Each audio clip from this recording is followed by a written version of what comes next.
Вітаночки. Паліна, вітаю. Як мяне чуваць? Цудоўна. А мяне? Таксама. Все класна. А, ну, мы крыху, напэўна, пачакаем людзей. Я думаю, што можа 2 хвілінкі, там літаральна, магчыма, пакуль я зараз мадэрацыю яшчэ крыху таксама наладжу, і можна будзе пачаць. Але у мяне тут ёсць пытаннечка, пакуль у нас асноўныя блокі не пачаліся. Я пакуль рыхтаваўся, я вось думаў, такое да сябе пытанне. А як ты раней рыхтавалася да, напрыклад, заняткаў там онлайн, ці можа да тых жа самых стрымоў? Вось былі нейкія такія рытуалы, напрыклад, магчыма, ты распівалася там, ці нешта такое. Я пакуль тут усіх падключаю, раскажы, цікава. Я заўсёды сабе запарваю кубачак гарбаты, на ўсякі выпадак, калі перасохне ў горле. Ну і свечкі запальваю. Сёння ў мяне ліхтарыкі і вось такая зорачка, не ведаю, ось такая на мяне свеціць. Цёплае святло мне таксама такую стварае утульнасць для таго, каб вось сябе адчуць як дома, і ўсё этой аўдыторыі, якая прыйдзе да нас сёння, ва ўтульнай атмасферы размаўляць. Ага. Ну, зорачка гэта святло ці... Так. Ага. Ну, то бок спецыяльнае нейкае там святло ты не ставіш, напрыклад, насупраць сябе ці нешта такое? Ну, я цяпер без святла спецыфічна. Ага. Цікава, цікава. Можа, я падумаў, можа, што параеш? У мяне ёсць лямпа кальцавая, але гэта не так істотна. Ага. Так, ну я ўжо гляджу, у нас тут 26 набралася паціху. Так, вітаем усіх. Так, і яшчэ раз усіх вітаем. Так, што у нас тут сёння будзе адбывацца? Зноўку кажу пра тое, што ў нас могуць сюды прыходзіць людзі, якія не чакалі, што тут будзе трансляцыя ці нейкі эфір. Так, у мяне нешта тут крыху... Все нормально. Я пакуль што падзякую, што мне ўжо кажуць, што мне прыемны голас. Дзякуй велічэзны. Так, у мяне крыху все так марудна з сецівам быццам. Мяне чуваць цяпер? Так, усё добра. Калі што, я буду пераймаць. Добренька, дзякуй. Значыць, яшчэ раз усіх вітаю. Сёння у нас тут будзе чарговы ўжо стрым.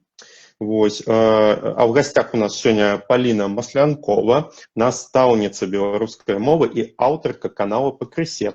Ну і уласных курсаў беларускай мовы. На маю думку, самая папулярная настаўніца ў соцсетках.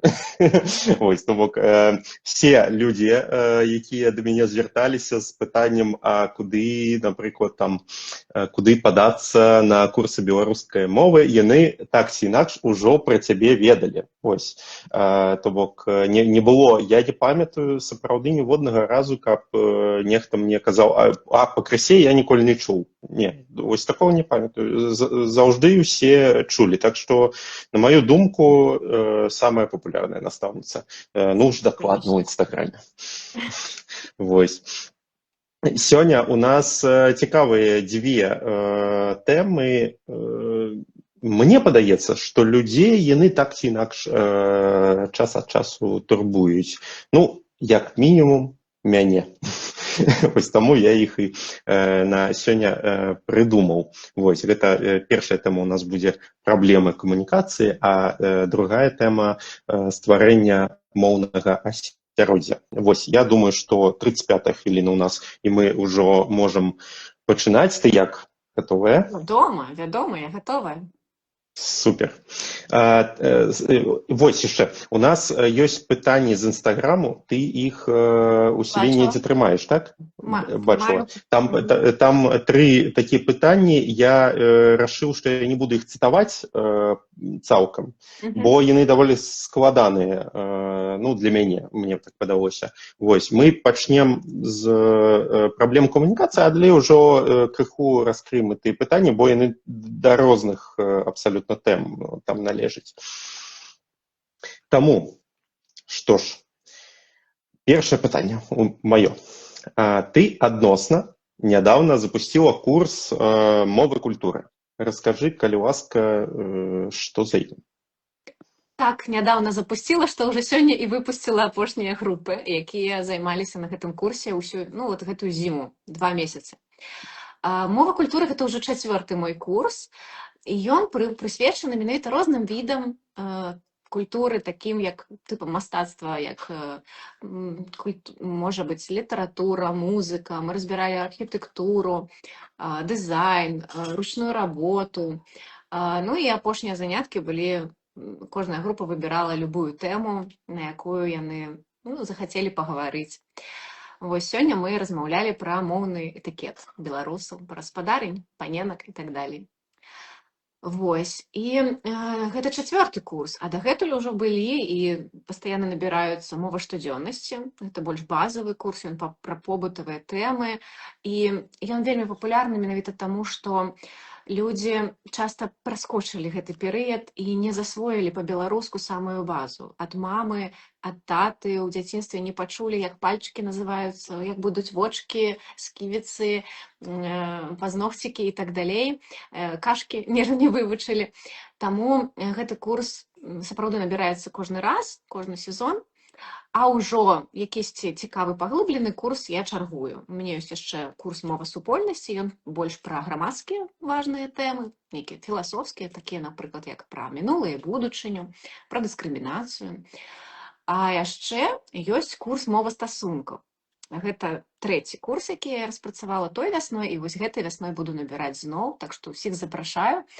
Мы там будзем разважаць пра стасункі на розных роўнях, такія як канфлікты на працы і ў сям'і, паміж бацькамі і дзецьмі, пра спатканні і разводы, пра каханне і секс, пра любоў да сябе. Вось, у прынцыпе, атрымліваецца, цяпер у мяне ёсць ужо 4 курсы. Калі зноў я запушчу мову культуры, гэта яшчэ вялікае пытанне. Таму, калі хто вось выбірае паміж курсамі, то выбірайце паміж тымі, што я набіраю ўвесну. Гэта вось дакладна тое, што я магу паабяцаць, што я буду весці стопудова. Я, напэўна, недзе раней, я для нашых гледачоў патлумачу, мы знаёмыя, як што, з Палінай, таму мы на ты, вось, бо мы мінулы стрым з Міхасём, мы з Міхасём таксама знаёмыя, але там мы на вы, вось, все нормально, не пераймайцеся, вось, ну, так бывае. Я, напэўна, задаваў і ставіў табе ўжо гэта пытанне, а чаму вось я чуў пра тое, што ты не займаешся людзьмі з нуля. Ну, дарослым, то бок у тебе так, не ладзіш групы, не вядзеш групы з нуля. А чаму? Ну, просто цікава. Калі я навучалася на філфаку, я не вывучала такой дысцыпліны, як методыка выкладання беларускай мовы як замежнай. І таму пэўны час я баялася браць замежнікаў і вывучаць беларускай мове іх з нуля. Ну, адчувала нейкі недахоп экспертызы ў гэтым пытанні. Але я ўжо даволі добра разумела і ўяўляла, як можна выкладаць мову ў групах онлайн, калі гэтыя людзі, удзельнікі, удзельніцы валодаюць ужо ў пэўным сэнсе, у пэўнай меры нейкай мовай. Я, у прынцыпе, вучылася на курсах ангельскай мовы і шмат пазычыла з цікавых методык адтуль. Вось. І не ўяўляла, якім чынам гэта можна групу весці з нуля. То бок, гэта трэба было бы пераходзіць на мову крыніцу, на мову родную для людзей, якія хочуць авалодаць з нуля беларускай мовай. І групавы фармат такі я сабе не ўяўляла. І пакуль таксама не ўяўляю. Але паціху-памалу я ўжо пачала браць індывідуальна вучняў, якія займаюцца са мной з нуля. У іх першыя мовы могуць быць розныя, але яны ведаюць ці ангельскую ці расійскую мову. І я стараюся не пераходзіць ні ў якім разе ўсё адно на мову родную для вучня ці вучаніцы, а тлумачу ўсё па-беларуску, жэстамі, ну, часам все-таки перакладаю, калі вучань вельмі хоча аналогію правесці ў галаве паміж слоўцамі. Вось, у індывідуальным фармаце так, я ўжо пачала браць вучняў. Але ў групавым мне цікава займацца з беларусамі.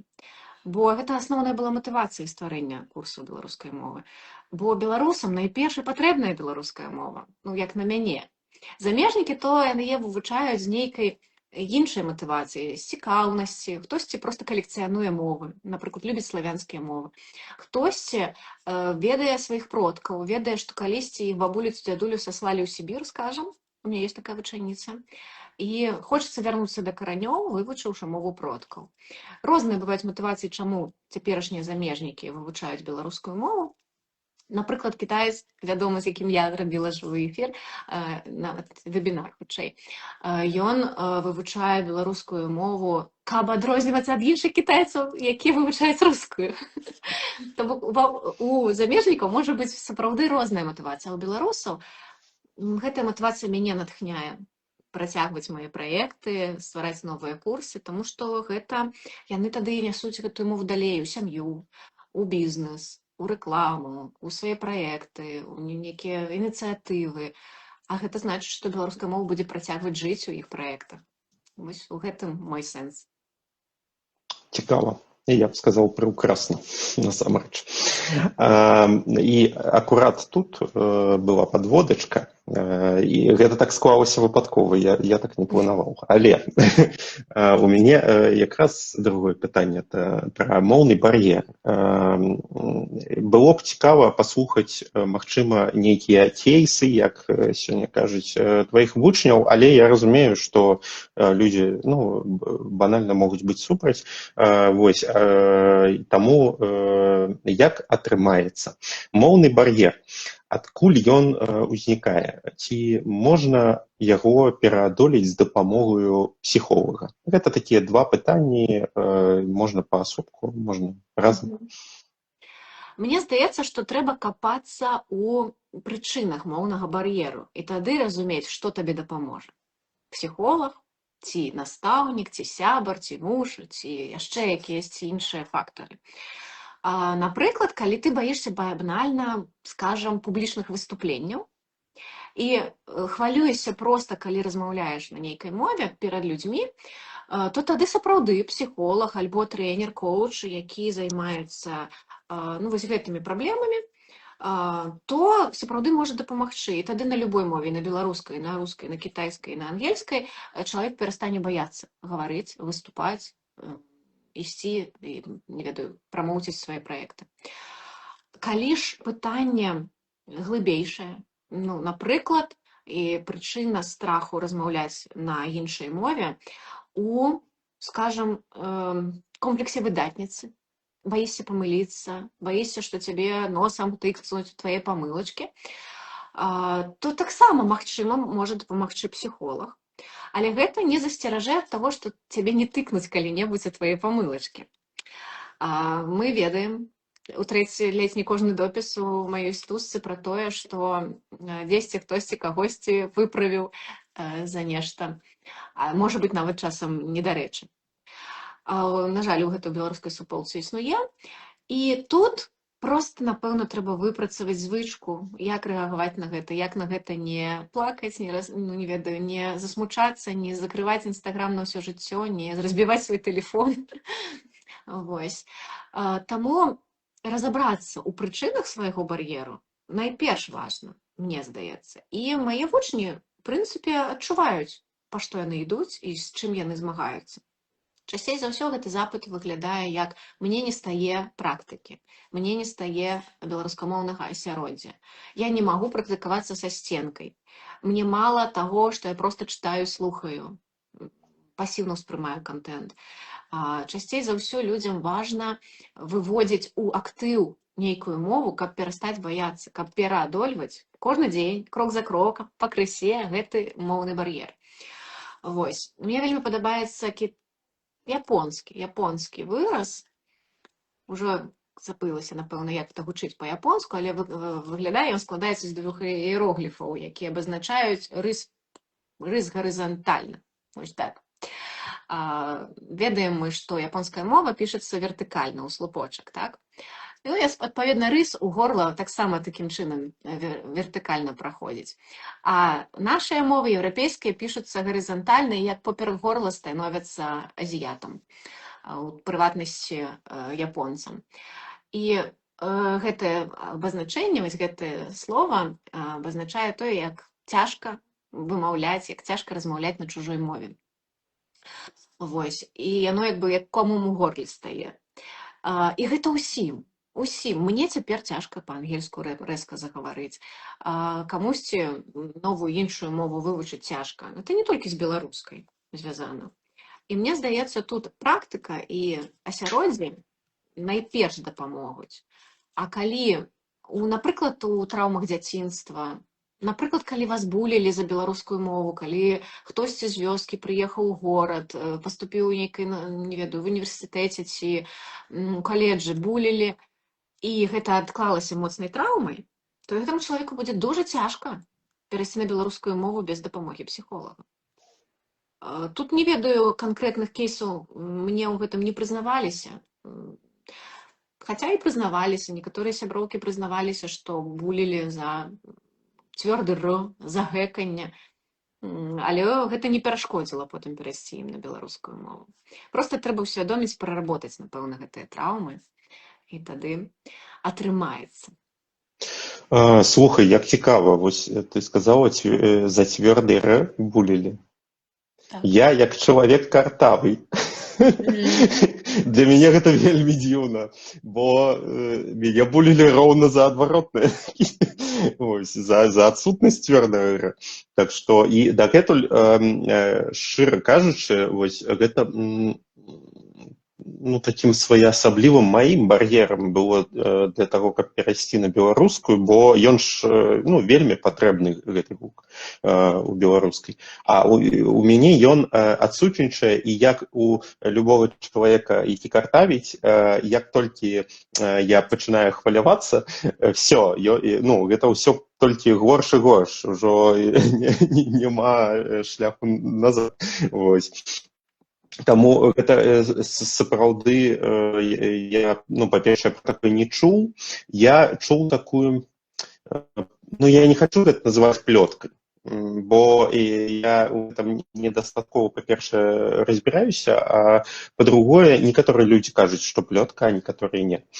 Што вялікая колькасць беларусаў, у іх праблемы якраз з мяккім р, так званым, а не з цвёрдым, і што гэта таксама неяк звязана з беларускай мовай, з маўленнем беларускім. Мяккі маеш на ўвазе мяккі р у рускай мове? Увогуле, то бок, калі пасля р ідзе мяккі знак, то бок, вось гэты гук, як ён мусіць быць. Часам бывае, што людзі картавяць менавіта на яго. І я пра гэта пачуў вось толькі, калі пачаў вывучаць беларускую мову, што людзі ўвогуле могуць картавіць на мяккі р, бо это адзін з гук р, які ў мяне нармальна, я яго нармальна вымаўляю, і калі я, напрыклад, спрабую неяк абысці словы з цвёрдым р, то з мяккім р, я вось гэта мае словы, все. Направду выбіраеш словы? Так. Калі ёсць такая магчымасць, вядома, што вось цяпер у мяне гэтай магчымасці няма, і тут, так скажем, кантраляваць сябе, толькі кантраляваць эмоцыі. Як толькі эмацыйны фон пачынае кудысь узвышацца, там все. Сапраўды, гэта картавасць, яна можа папросту рэзка пагоршыцца, і гэта будзе, такі, як сказаць, нешта я ўжо і забыўся, як гэта называецца па-навуковаму і нармальна, вось, але ёсць такое. Так. Ну, а табе дапамог псіхолог справіцца са сваім, ну, напэўна, рэшткамі булінгу з дзяцінства наконт картавасці і цяпер з эмоцыямі працаваць? У мяне, наколькі я разумею, гэта генетычная картавасць, гэта не зусім нейкая, гэта не траўма нейкая. І дэфектолагі, зноўку кажу, не прэтэндую на есціну, але дэфектолагі такое выпраўляюць, быццам, а вось мне не дапамагло. Ну, я хадзіў, не дэфектолагі, а лагапеды, выбачаюся, лагапеды выпраўляюць, мне не дапамагло, і неяк гэта ўсё ў такім стане пакінулі. Таму... Не ведаю. Табе што, ніхто не казаў, што картавасць гэта сексуальна? Супакойся сабе далей. Гэта, не, сапраўды, гэта, напэўна, да маіх 20 год гэта вельмі ўплывала. То бок, я так разумею, што гэта, як, ведаеш, з валасыма. З валасамі. Як мінуламу вучу, я магу на правах настаўніцы выправіць. Так. Тыя, хто маюць кучаравыя валасы, тыя, хто маюць там, а як даўгія папросту? Даўгія. Не даўгія, а прамыя. Простыя валасы. І тыя, хто маюць, значыць, кучаравыя, зайздросціць тым, у каго простыя, і роўна наадварот. Вось з картавасцю тая ж самая штука. Зразумела. Што адбываецца. Давай я адрэагую на паведамленне. Я саромілася, што я беларуска паганю родную мову агромністай колькасцю памылак. І я разумею, чаму вы саромеецеся. Вельмі доўга існаваў культ беларускай мовы, якую трэба паставіць на палічку, закрыць вітрынкамі ў музеі, здзьмуваць з яе пылінкі, і там хай яна і памірае, пераствараецца ў рэліквію, у нейкі скарб, у нейкую такую спадчыну, якую невядома каму мы захоўваем, выключна пад вітрынкай. Цяпер, мне здаецца, гэты стэрэатып, гэты месседж адходзіць, і цяпер такі існуе тренд на размаўляй. Гэта наша мова, мы маем права. Толькі не заставайся на тым перыядзе, калі ты шмат памыляешся. Так, гэта натуральны перыяд, ён будзе паўгода. Ну, год. Але з часам, з ўсё большымі высілкамі, з паглыбленнем у слоўнічкі, у кніжкі, у літаратуру, у YouTube, у іншы контент, усё больш і больш будзе правільных слоўцаў, усё менш і менш памылак, і таму не трэба баяцца паганіць родную мову. Яна, ведаеце, не такое перажывала. Вось, таму, спадзяюся, вы перараслі гэты страх. А вось брудны вожак піша, што нічога не саромеўся ніколі. Это вот паважаю. Дарэчы, ты казаў мне сказаць это на пачатку, а мы ўжо гаворым і забыліся пра гэта. За найлепшае пытанне, якое вы можете тут пісаць унізе, тут скаментуй, ці пракаментуй, неяк так напісана, у полі пад нашым жывым відэа. Вы можете пісаць, задаваць нам нейкія пытанні, якія вас цікавяць з тэмы нашага сённяшняга эфіру, і я за тое пытанне, якое мне дуже спадабаецца, падарую маю кніжачку. Асабліва, калі у вас ёсць дзеткі, альбо там пляменнікі, унукі, будучыя дзеткі, яна можа вам прыдасца, бо гэта я яе напісала для дзетак, якія вучацца чытаць пасля буквара. Тут ёсць такія тэксцікі з малюначкамі, вельмі мала іх на старонку, і таму гэта не стамляе дзетак чытаць. Яны падзеленыя на склады, таму яна называецца нескладаная чытанка па складах. Вось, і там адаптаваныя тэксцікі, якія сапраўды дзеткі любяць чытаць, і гэта, іх не стамляе, не то, што мяне маці вучыла па Мюнхгаузену чытаць. Там былі жоўтыя страшныя старонкі, усё цалкам дробным шрыфтам. Я кашляла, ёрзалась, што я толькі не рабіла, каб толькі не чытаць. Вось. Ну і таму, можа быць, праз гэтую траўму напісала гэтую кніжачку. Таму, хто штосьці цікавіць вас, то задавайце, калі ласка. Так, а у нас насамрэч будзе два пытанні, два чалавекі, якія паставяць нам пытанні, якія нешта атрымаюць за гэта. Кнігу ад Паліны і кнігу ад нас, ад цудоўні. Гэта кніга «Як гавораць беларусы». На жаль, дома такой кнігі не маю. О, супер. Супер. Вот такая кніжачка. Яна таксама класная. У ёй шмат малюнкаў. Надзеі Леанович. І класных фактаў пра беларускую мову з QR-кодамі на розныя цікавыя контент, вершанкі, купалы, напрыклад, і так далей. І самае каштоўнае гэта мапы дыялектаў, там, дзе можна зразумець, як сапраўды гавораць беларусы ў розных куточках Беларусі. Вось, так што аднаго пераможцу выбере Паліна, а аднаго мы.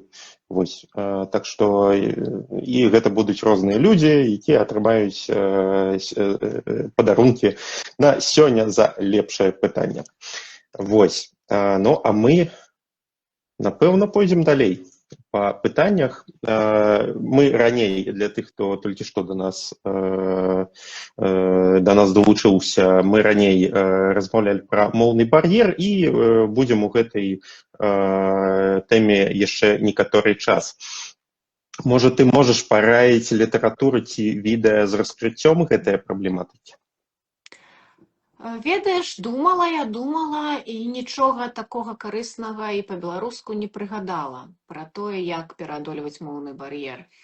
Ну, спецыфічнага такога і сапраўды таго, што адкрые невідавочныя рэчы кшталту «проста размаўляй», «проста пачні», «проста пачні сёння», «сёння найлепшы момант». Вось гэтыя матывашкі ад коучу, у прынцыпе, яны падыходзяць да любой. Хочаш пахудзець – пачні сёння. Хочаш размаўляць па-беларуску – вот акурат цяпер і пачынай.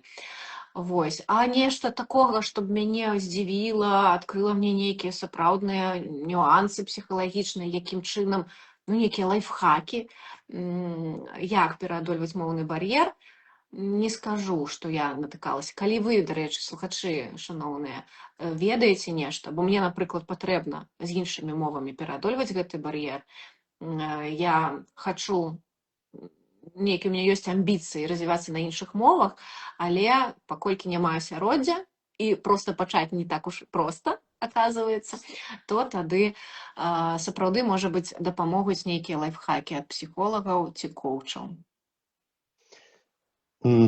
Так, сапраўды цікава.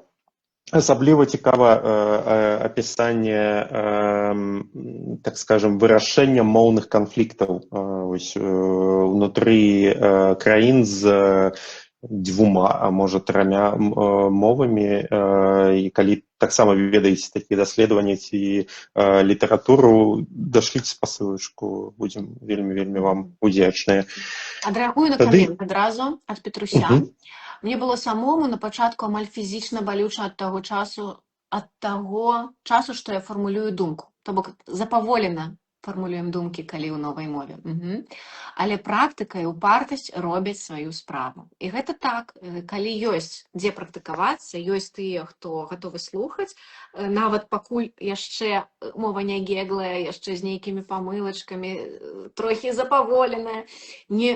Так, вы не можете адразу пажартаваць яшчэ, толькі заўтра ў душы успомніце, як трэба было сказаць у гэтай сітуацыі, то тады так. Гэта адчуваецца. Асабліва, калі вы параўноўваеце сябе, такога разумнага альбо разумную, як вы гучыце ў той мове, у якой добра, часта размаўляеце, і так, як вы размаўляеце па-беларуску, калі толькі-толькі пачынаеце, то, вядома, беларуская неафіта прайграе у павольнасці, у беднасці, адсутнасці класных канструкцый, фразеалагізмаў і так далей. Але, сапраўды, час робіць сваю справу. Ну, цікава. Я, дарэчы, хацеў раней сказаць пра гэта, але неяк забыўся і не сказаў. Я магу сказаць, што час не заўсёды карэктуе. Гэта ўсё ў маім выпадку. Дагэтуль бывае. Я буду шчыры. Шчырасць – гэта золата. Асабліва сёння.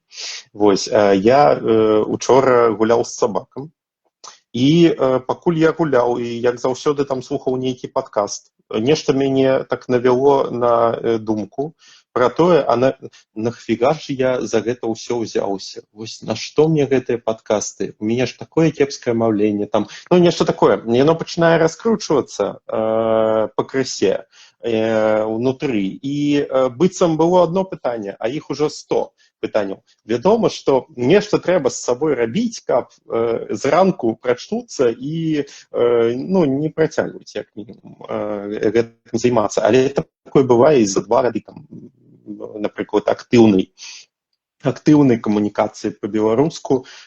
Мне падаецца, што папросту, так скажем, цяжкія ўмовы вакол, яны таксама на гэта даволі моцна ўплываюць, і ўсё адно няма нейкай устойлівасці. І калі вы таксама адчуваеце, што там праз 3 гады, праз 5 гадоў ўсё адно у вас з'яўляюцца такія пытанні, гэта нармальна, такое бывае, і не абавязкова там праз год, напрыклад, гэта ўсё рашыцца, і не трэба сябе, магчыма, адчуваць нейкім непаўнавартасным праз гэта. Сапраўды, я згодная цалкам, што сумневы, а навошта мне гэта, прыходзяць. І некаторыя сапраўды адкатваюцца, вяртаюцца на базавую мову наладаў матчыну, то бок. Часам даказалі сабе, што могуць па-беларуску, і вяртаюцца на расейскую, скажам, а пераходзяць на беларускую толькі ўжо, напрыклад, з сябрамі, якія па-беларуску размовляюць. А часам нават уже і не пераходзяць. Па-рознаму бывае.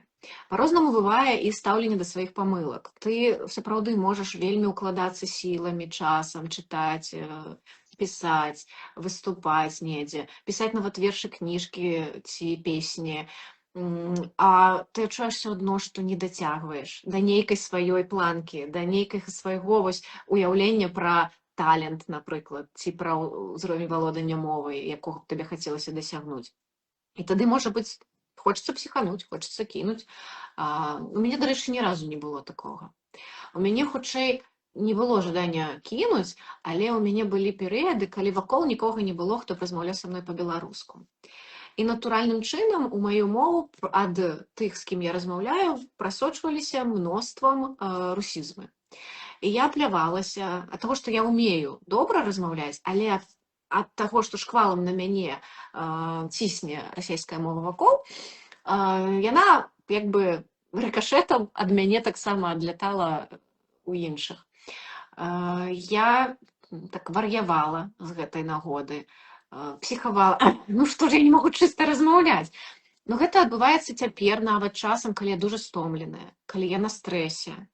Там, напрыклад, страх, эмоцыі, можа быць, ці спрасонак, якая яшчэ падсвядомая такая рэакцыя, яна можа яшчэ ісці па-расейску. І гэта нармальна. Калі мы ў дзяцінстве размаўлялі па-расейску, у мяне расійскамоўная сям'я, то чаго тут псіхаваць? Гэта банальная псіхіка. Тут нікуды не папрэш. Класна, што мы пачынаем глядзець сны па-беларуску, так? Калі дзень размаўляем, і потым мозг гэта адпрацоўвае ў снах. Гэта супер. Но у момант стрэсу вяртаецца мова першасная. Нават шпіёнаў так раскалваюць. Мне здаецца, тут пытанняў падавала. Пытаннячкі, так, прычым тут яны быццам з розных тэм. Вось як думаеце, што рабіць, каб дзеці 6+ падтрымалі тваё жаданне размаўляць па-беларуску? Я адразу скажу, калі мы прапусцілі нейкае пытанне, не хвалюйцеся, у нас ёсць мадэратарка, яна, як што, мне адправіць дакладна ўсе пытанні, якія вы паставілі, і, напрыклад, мы іх прапусцілі, мы іх агучым, і уж дакладна ў разыгранцы мы іх адзначым. Так што часам проста будзе такое, што мы апошнія пытанні чытаем хутчэй за мінулым. Я бачу, 2 пытанні дуже падобныя. Адно пра як дзяцей 6+, каб яны падтрымалі твою беларускую, а другое, раскажыце, як сваіх дзяцей навучыць размаўляць па-беларуску. І, вядома, пажадана пра гэта задумацца не ў 6+, а раней. З нараджэння, з самых першых калыханак, з самых першых размоваў з жывоцікам ужо размаўляць з ім па-беларуску. Потым паціху, памалу з буквароў, нават яшчэ раней з кніжак, кардонак, дзякуй Богу, іх цяпер дастаткова. Падсоўваць усё па-беларуску. Усе мульцікі, якія толькі існуюць, дзякуй Бэйбусу, дзякуй Гаваруну, усё гэта падсоўваць па-беларуску дзеткам. Яшчэ такі лайфхак, невідавочны, але нараджаць больш за адно дзіця. Каб дзеці паміж сабой размаўлялі па-беларуску. Гэта найперш, найважнейшая сувязь якую мы можам падарыць сваім дзеткам, блізкага чалавека ў жыцці, які з ім можа на адной мове размаўляць. І пакуль вы застаецеся яшчэ аўтарытэтамі для сваіх дзяцей, мама, гэта ж багіня, ці тата, да пэўнага, да падлеткавага, я бы сказала, веку, то тады максімальна пазітыўна трансляваць беларускую культуру. Вазіць на класныя фэсты, на нейкія ялінкі, на нейкія, там, не ведаю, на букіцы, ці яшчэ на якіясьці забавы. Дзень народзінаў ладзіць у беларускім стылі з нейкімі там цікавымі персанажамі. Гэта ўсё можна, у прынцыпе, і ў Беларусі, і нават за мяжой рэалізаваць, стварыць паціху памалу такое асяроддзе сярод сваіх сяброў, таксама натхняць сваёй ініцыятывай, матывацыяй іншых.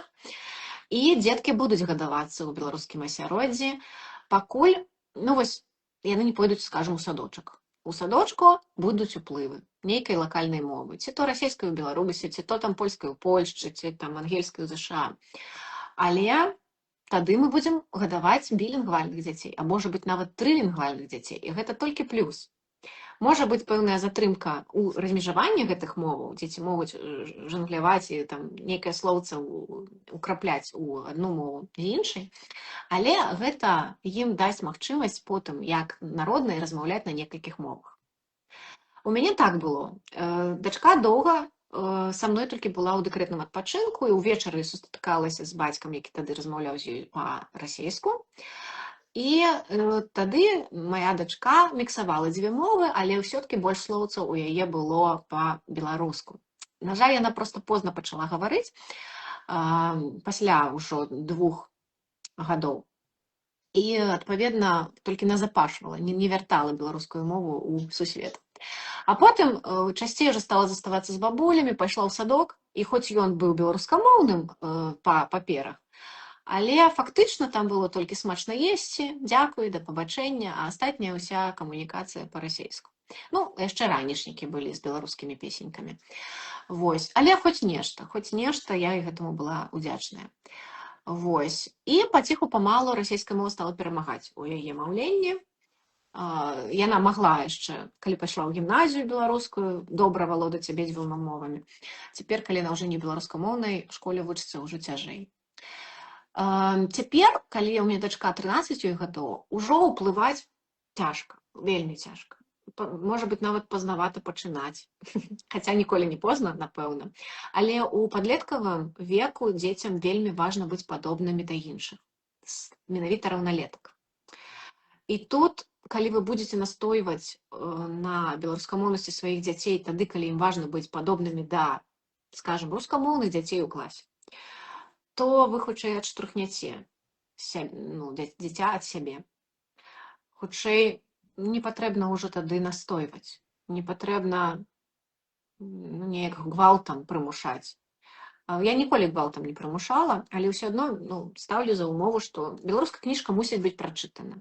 Выбірай любую, але па-беларуску, каб ты не забылася беларускую мову. Вось такім чынам. Не ведаю, ці адказала я на ваше пытанне, і не ведаю, ці эфектыўна, ці максімальна гэта эфектыўна можа быць. Але я ведаю кейсы, што і ў Аўстрыі беларускамоўнае дзіця можна фактычна толькі з мамай, калі дзіцё размаўляе па-беларуску, навучыць цудоўна размаўляць па-беларуску дзіцё. Таму проста пачніце. Проста ўвядзіце як яшчэ адну мову ў асартымент моваў свайго дзіцяці. А ўжо ці падтрымаюць вашы дзеці, гэта іншае. І, можа быць, вас расчаруе тое, што з вамі дзіцём будзем размаўляць па-беларуску нават, але у пясочніцы, на горцы там з кімсьці, у якімсьці дзіцячым клубе будзе пераходзіць на расейскую. Мне здаецца, псіхаваць, крыўдзіцца, патрабаваць заставацца беларускамоўным дзіцё, не варта. Гэта псіхалагічна дуже цяжка, і гэта ўжо тады падлетак гатовы так супрацьстаяць грамадству, толькі калі ў яго ўнутраны стрыжань выпрацуецца, ён пасталее і захоча сам адрознівацца ад усіх. Толькі тады беларуская мова можа стаць. А можа быць, это не беларуская мова стане, а якісьці, не ведаю, кірунак у музыцы, не ведаю, якісьці стыль валасоў і так далей. Чымсьці захоча адрознівацца, калі-небудзь. Тут у нас, напэўна, я прапаную зрабіць так. Мы перайдзем до пытання, што рабіць з тымі, хто агрэсіўна чапляецца і выпраўляе памылкі, твоё стаўленне, як ты навучыўся перажываць такія напады ўнутры сябе, і потым акурат зачытаем пытанне пра бяспечна для сябе адказаць незнаёмаму чалавеку, бо даволі блізкія пытанні. Мы можам распачаць адну тэму і перайсці на пытанне з чату. Добра. Як я навучылася рэагаваць на выпраўленні, так, на рэзкія і таксічныя заўвагі наконт маўлення. Цікава, што іх даволі мала ў маім блогу. У меня блог ужо на 17 000 подписчикаў, і гэта самая-самая цёплая аўдыторыя, якую толькі можна. Подписывайтеся, дарэчы, падпісанты цудоўні, я буду вам рада.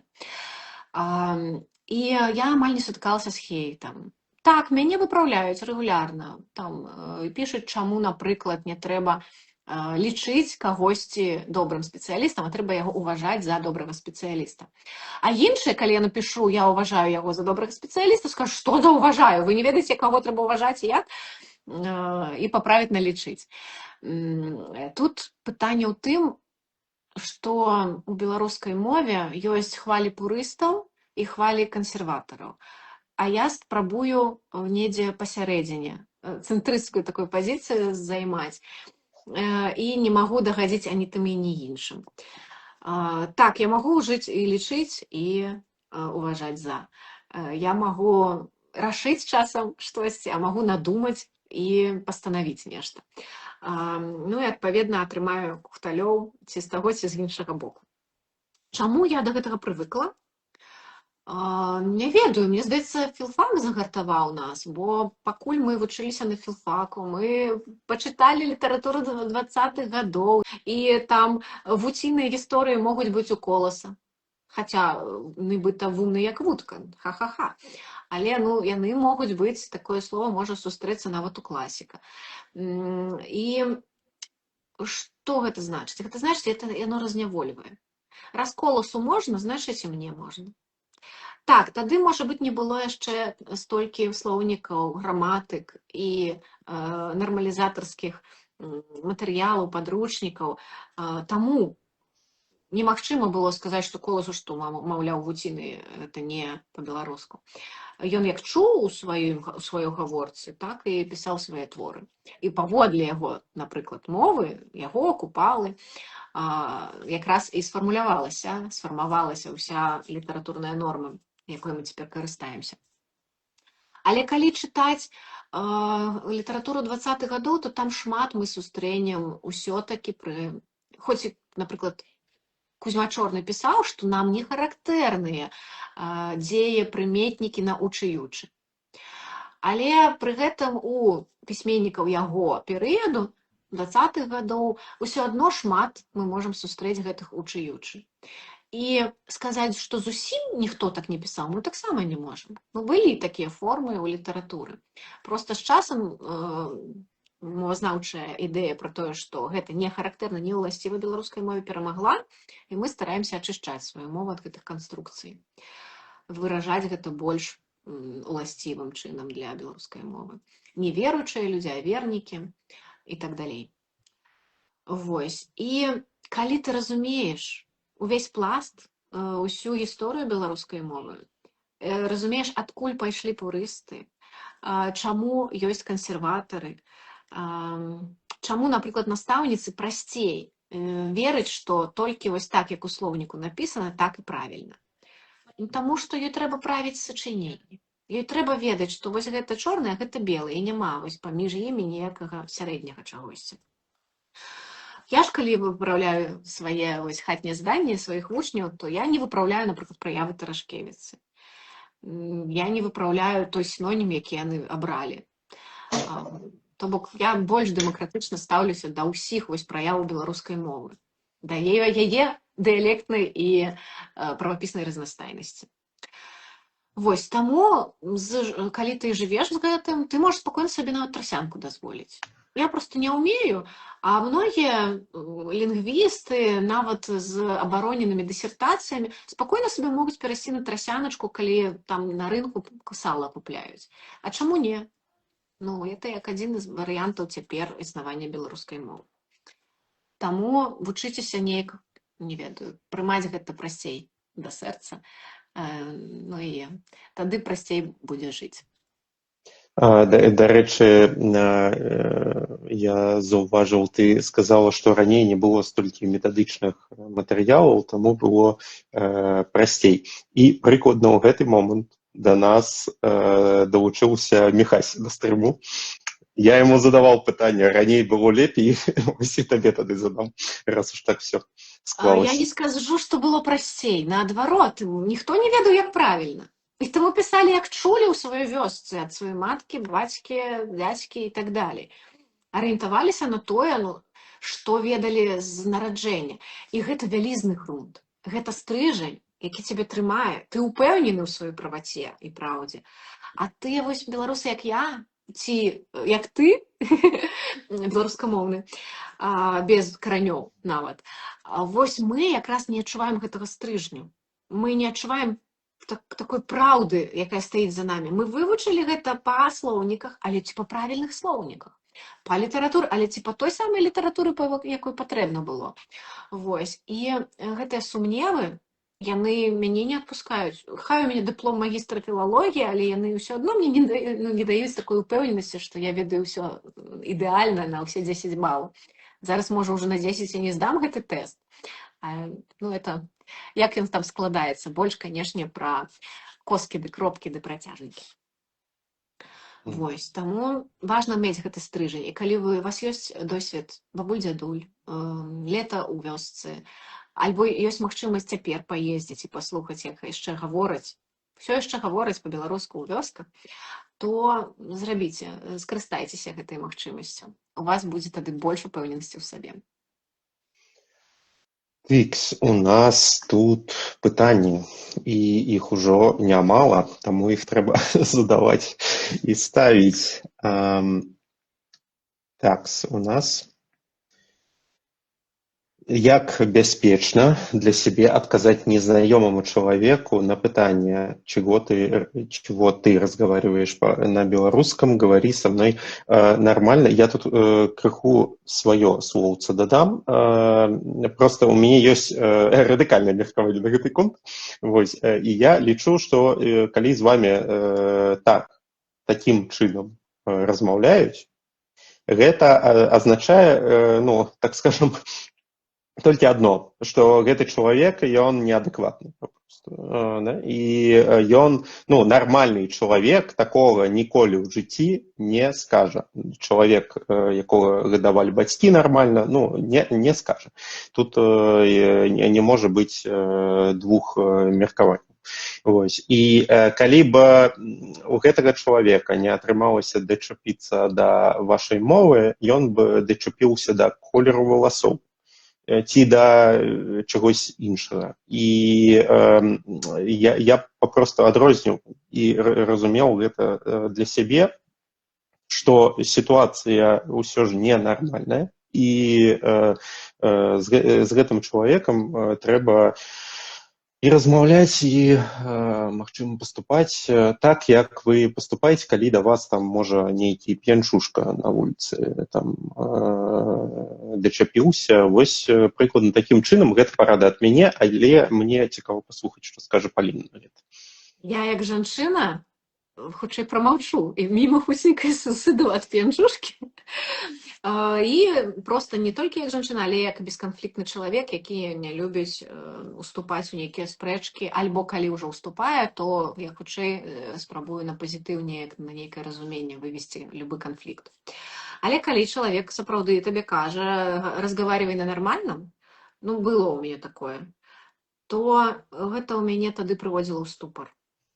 Гэта страшна, гэта фраза, якая цябе заганяе ў тупік, ты не ведаеш, што сказаць, асабліва, калі гэта гучыць ад супрацоўніка банка. Калі табе нешта патрэбна, нейкая фінансавая аперацыя, альбо ад доктара. І таму, у прынцыпе, у Беларусі я не ганаруся гэтым, але і нармальна гэта ўспрымаю, што з дактарамі я размаўляла па-расейску. Таму што мне маё здароўе было важнейшае. Вось. А калі чалавек кажа, а чаму ты размаўляеш па-беларуску, і я бачу зерне зацікаўленасці ў ягоных вачах, ці ён сапраўды хоча даведацца, а чаму? Ну чаму? Ну я сама ў кітайца пыталася, ну чаму ты зацікавіўся беларускай мовай? Ну які ад гэтых профіт?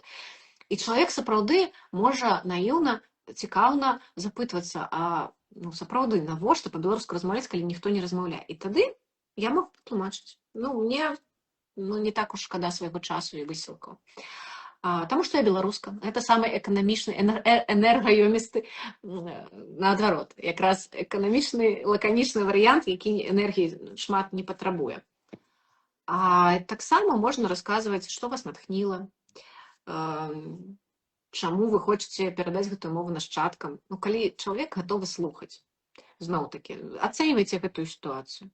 Калі гэтае пытанне адэкватнае і чалавек адкрыты, калі вы можаце разбіць у яго ў галаве стэрэатыпы нейкія, вось тады варта тлумачыць. Калі не, то выдаляйце каменты, сыходзьце з размовы, глядзіце на яго як на дурня і ідзіце далей.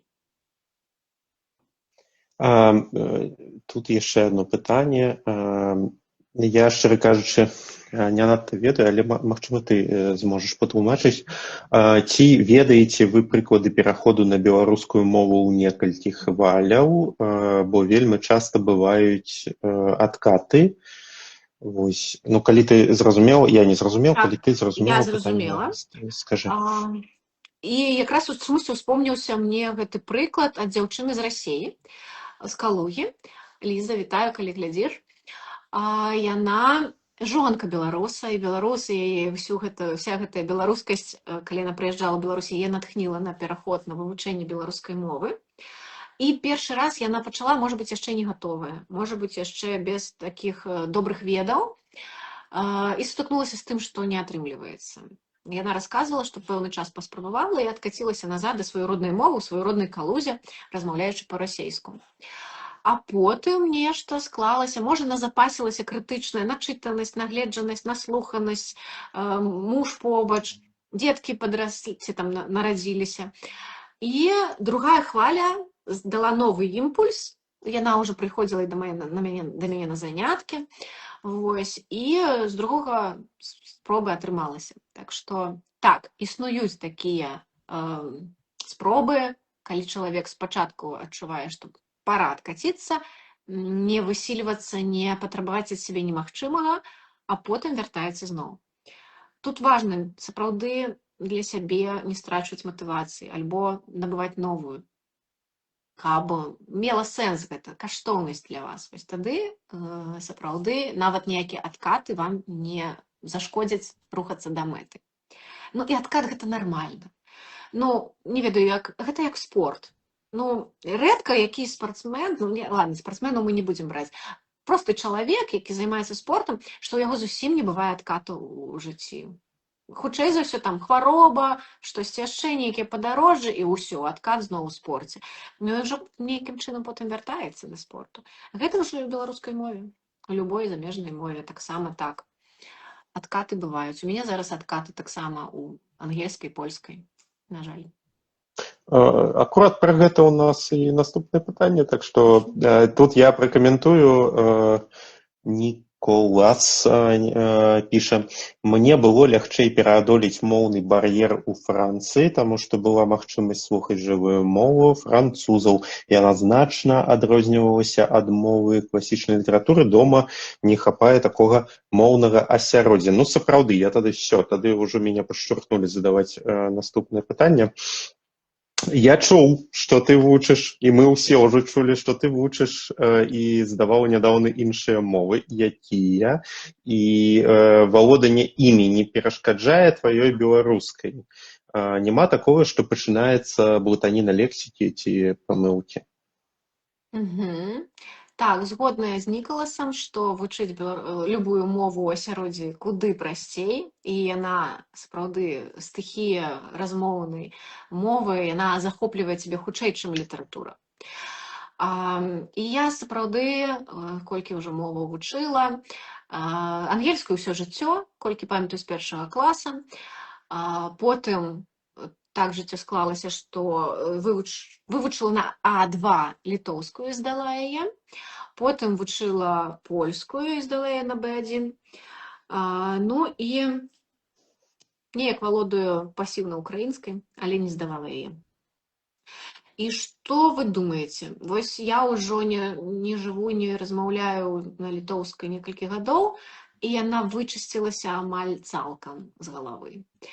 Была недавно на лыжах, там былі літоўцы, яны размаўлялі на сваёй мове, і я яшчэ счытвала, канешне, сэнс таго, пра што яны гавораць, пазнавала слоўцы, але падтрымаць размову ўжо аніяк не магу.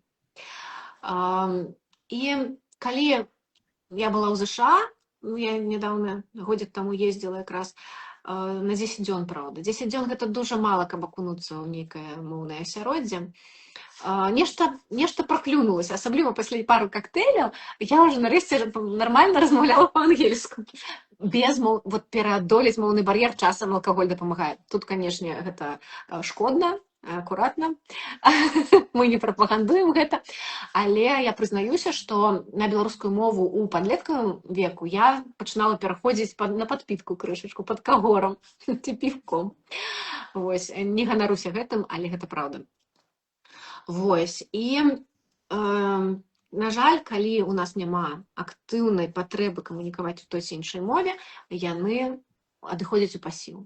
Як бы я не спрабавала рэанімаваць сваю ангельскую, пакуль мне штодзённа не патрэбна будзе ёй карыстацца, я не ведаю, калі нармальна буду авалодаю так, каб не забыць і заўсёды магчы падтрымаць добрую размову, гутарку з амерыканцам, брытанцам ці іншым замежнікам. Вось. І наконт таго аспекту, ці ўплывае іншая замежная мова на тваю, так, на беларускую, скажем. Блізкая мова, славянская мова, такая як украінская ці польская, яны могуць выцісняць, яны могуць уплываць, яны могуць навязваць у галаве нейкія новыя канструкцыі, якія чужыя беларускай мове. І так адбываецца, сапраўды, з беларусамі, якія жывуць в Украіне ці ў Польшчы. І з імі адбываецца роўна такая сітуацыя, якая з беларусамі, якія жывуць пад уплывам рускай мовы. Тое самае, лезуць канструкцыі, склоны не тыя, канчаткі не тыя, націскі не тыя, кіраванне, вось гэтыя дзеяслоўныя, яно ўплывае. Як бы мы не хацелі, можа выцясняць часам. А часам ты ўжо і не ведаеш, а можа гэта правільна па-беларуску? Ну, калі ты не правяраеш кожны па слоўніках, кожную фразачку, ці па корпусе беларускай мовы, то часам становіцца, можа быць, падпаскі, гэта нармальнае слово ў беларускай мове. Я, як не жыла ў Польшчы, што такое падпаскі? Напішыце, хто ведае, што такое падпаскі і дзе вы цяпер жывяце. А мне дзяўчаты казалі, што нармальнае это беларускае слово, калі жыла ў Беларусі, ведала яго. Вось, ну, напішыце, калі хто яго ведае. Мне цікава. Вось, так што... Тут Вамбат Трейвелер піша, сёння бачыла навіну, што ў Менску беларускамоўны садочак шукае дзетак, мабыць, і каму трэба. Так, калі каму трэба дапамагчы беларускамоўнаму садочку. Напішыце мне, у мяне ёсць кантакты выхавацелек, ці да каго там трэба звярнуцца, бацькоў, хутчэй, ініцыятыўных. Калі у вас ёсць дзеткі такога дзіцячага садку, веку, не ведаю, 3-6 гадоў, то тады, калі ласка, у Менску ёсць куды аддаць дзетак. Тут у нас ёсць пытанне. Сёння настаўнік гісторыі ў школе завёў размову пра русіфікацыю, сказаўшы, што яму ўжо позна, але можа вы будзеце размаўляць па-беларуску. Як вы лічыце, ці можа быць позна? Не можа быць позна, ніколі не позна. І гэта даказваюць мае вучні. Таму што ў мяне ёсць вучні ад 16 гадоў і да 86, напэўна. І мне здаецца, это залежыць толькі ад вашага ўнутранага стану. Як толькі, ці гатовыя вы развівацца. ці гатовая ваша псіхіка адкрывацца новаму. Так, вучыць мову няпроста, гэта праўда. А беларускую мову яшчэ цяжэй, таму што вам прыйдзецца змагацца не толькі з унутрамоўнымі праблемамі ўнутры сябе, але і з пазамоўнымі. Ну, такімі як, напрыклад, непаразуменні ў кавярні, ў таксоўцы і так далей, у банку. Вось. Ну, падпаскі ніхто не ведае, паходу, што гэта такое. Гэта пракладкі па-польску. І вось некаторыя мае сяброўкі казалі, што, ў прынцыпе, это нармальнае беларускае слова. І тады да апошняга пытання звяртаемся ў гэтым блоку і будзем пераходзіць да другого, бо я ўжо бачу, што там пайшлі пакрысе пытання да стварэння асяроддзя. Мы закончым гэты блок і перайдзем да яго, тым больш ужо гадзіна ў нас цэлая прайшла ад нашага стрыма. Якімі словамі і як лепей падтрымаць тых, хто толькі пачынае свой шлях да беларускай мовы? Што агулам з гэтага ў нашых сілах? А ты можаш успомніць гэты перыяд, што б цябе падтрымала? Калі ты пачынаў толькі. Бо я ўжо не памятаю гэты перыяд. Магу толькі тэарэтычна. Я кепскі прыклад, шчыра кажучы. Так? Я кепскі прыклад, бо я вось не ведаю, як тут лепей сказаць, хварэю на гэта ці я балею гэтым, бо я так разумею, там хварэю на гэта, так? Ну вось я хварэю на беларускую мову і як бы гэта страшна не гучала. Так, і сябе я ніколі ў прыклад не стаўлю для людзей, якія там у маім становішчы ці маюць школу беларускую там за спіной, бо я разумею, што такога імпэту у чалавека проста фізічна можа не быць, як у мяне, і будзе няправільна, калі я буду ставіць такі прыклад. Ну так, імпэт і ступень зараджанасці ў гэтай тэме можа быць рознай. І мне здаецца, што важна проста звычайная падтрымка, не нейкія канкрэтныя словы, а прыняцце. Тое, што ты чалавека ў гэтай спробе прымаеш, гатовы слухаць яго памылкі, запаволенасць думкі, цэніш і адчуваеш, распадзяляеш ягоныя каштоўнасці. Гатовы нават уставіць сам некаторыя славечкі і падтрымаць гэтым. А таго, хто ўжо размаўляе, можаш падтрымаць матэрыяльна. Падказаць слоўнічкі, падказаць падкасты цікавыя, кніжкі падарыць, квіток у тэатр нейкім чынам здабыць. Там цяпер, я ведаю, у Менску ажыятаж. Вось. Таму я спрабую сваёй абазнанасцю ў нейкіх рэчах дапамагаць. Ствараць тыя ж размоўныя клубы, у якіх можна практыкаваць беларускую мову на розныя тэмы. А гэта дужа каштоўна. Гэта вельмі каштоўна, таму што менавіта гэтага і не стае. І бачу, ўсё-такі ёсць адказы, хто такі падпаскі. У беларускай мове сапраўды гэта той, хто дапамагае пасвіць. Такі яшчэ падшыванец, які ходзіць там гусей пасвіць і кароў.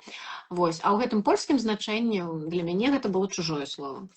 Ну і як бачу, для нашай аўдыторыі, вось якая нас сёння слухае, таксама. Ну, вернемся да асяроддзя. Я думаю, што распачнем мы ўсё ж наступны блок з пытання гледача. Як стварыць сабе беларускі асяродак, калі ўсё вакол іншамоўнае? Няхай я скажу іншамоўнае, бо нас могуць глядзець не толькі тых, хто ў Беларусі, але і ў іншых краінах. Уласна, гэтым мы і займаемся. Мне здаецца, цудоўня гэтым займаецца, бо гэта класная прастора, у якой можна прыйсці і пагаварыць з людзьмі па-беларуску. У вас, я так разумею, не толькі проста купляць можна кніжкі, а нешта і адбываецца часам, так, нейкія падзеі. Ладзім часам нейкія імпрэзы, але насамрэч, выправіўся. Мгм. У нас усе супрацоўнікі, якія цяпер працуюць на цудоўні, гэта будзе такая адваротная рэклама. Усе хадзілі на курсы да Паліны, таму я ўсім раю, вось, то бок гэта у нас абавязковая функцыя. Вось глядзіце, і цудоўня спрабуе трымаць такую марку, можна сказаць. Так што Клас, клас. абавязкова, калі у вас ёсць такая магчымасць і ёсць імпэт, што найважнейшая штука, звяртайцеся да Паліны і неяк,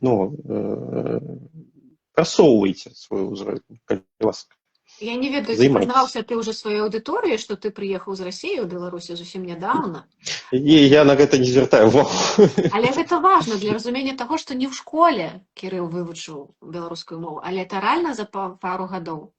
Вось, таму гэта магчыма і ніколі не позна. Таму я не згодная з тым настаўнікам, які сказаў, як то позна. Ну не, канешне. Таму у любым узросце, калі ласка, можаце звяртацца да беларускай мовы. Яна прыме вас. Дарэчы, калі вы прыйдзеце на курсы Паліны, вы пабачыце.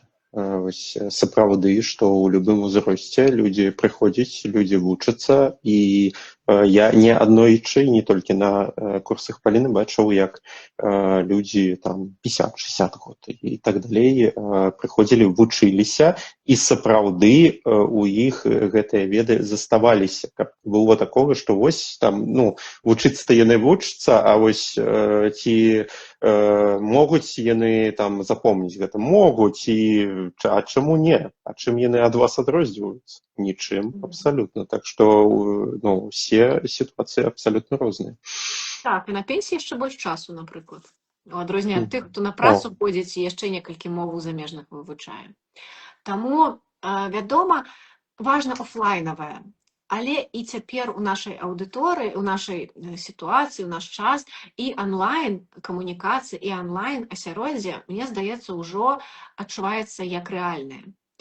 Нягледзячы на тое, што мы ў розных куточках можам быць зямлі, але мне здаецца, Zoom, альбо вось гэты фармат жывога эфіру, ён неяк стварае пачуццё прысутнасці. Мне здаецца, што мы зараз дзесьці блізка сядзім і размаўляем. У мяне няма адчування нейкага, што мы з космасу. Вось. І таму гэтая вось нібыта ілюзія асяроддзя, яна, магчыма, не ілюзія. Яна, магчыма, рэальная і больш рэальная, чым офлайнавая, тое з суседзямі. Вот вы як з суседзямі? Я, напрыклад, ніколі асабліва не сябравала з суседзямі. Хаця яны вельмі рэальныя, яны за сценкай жывуць і там свідруюць мне сцены. Вось. Таму, мне здаецца, ствараць асяродак можна і ў сваім горадзе, і ў сваёй вёсцы, і онлайн, чым займаюся я. Мне проста гэты фармат бліжэй.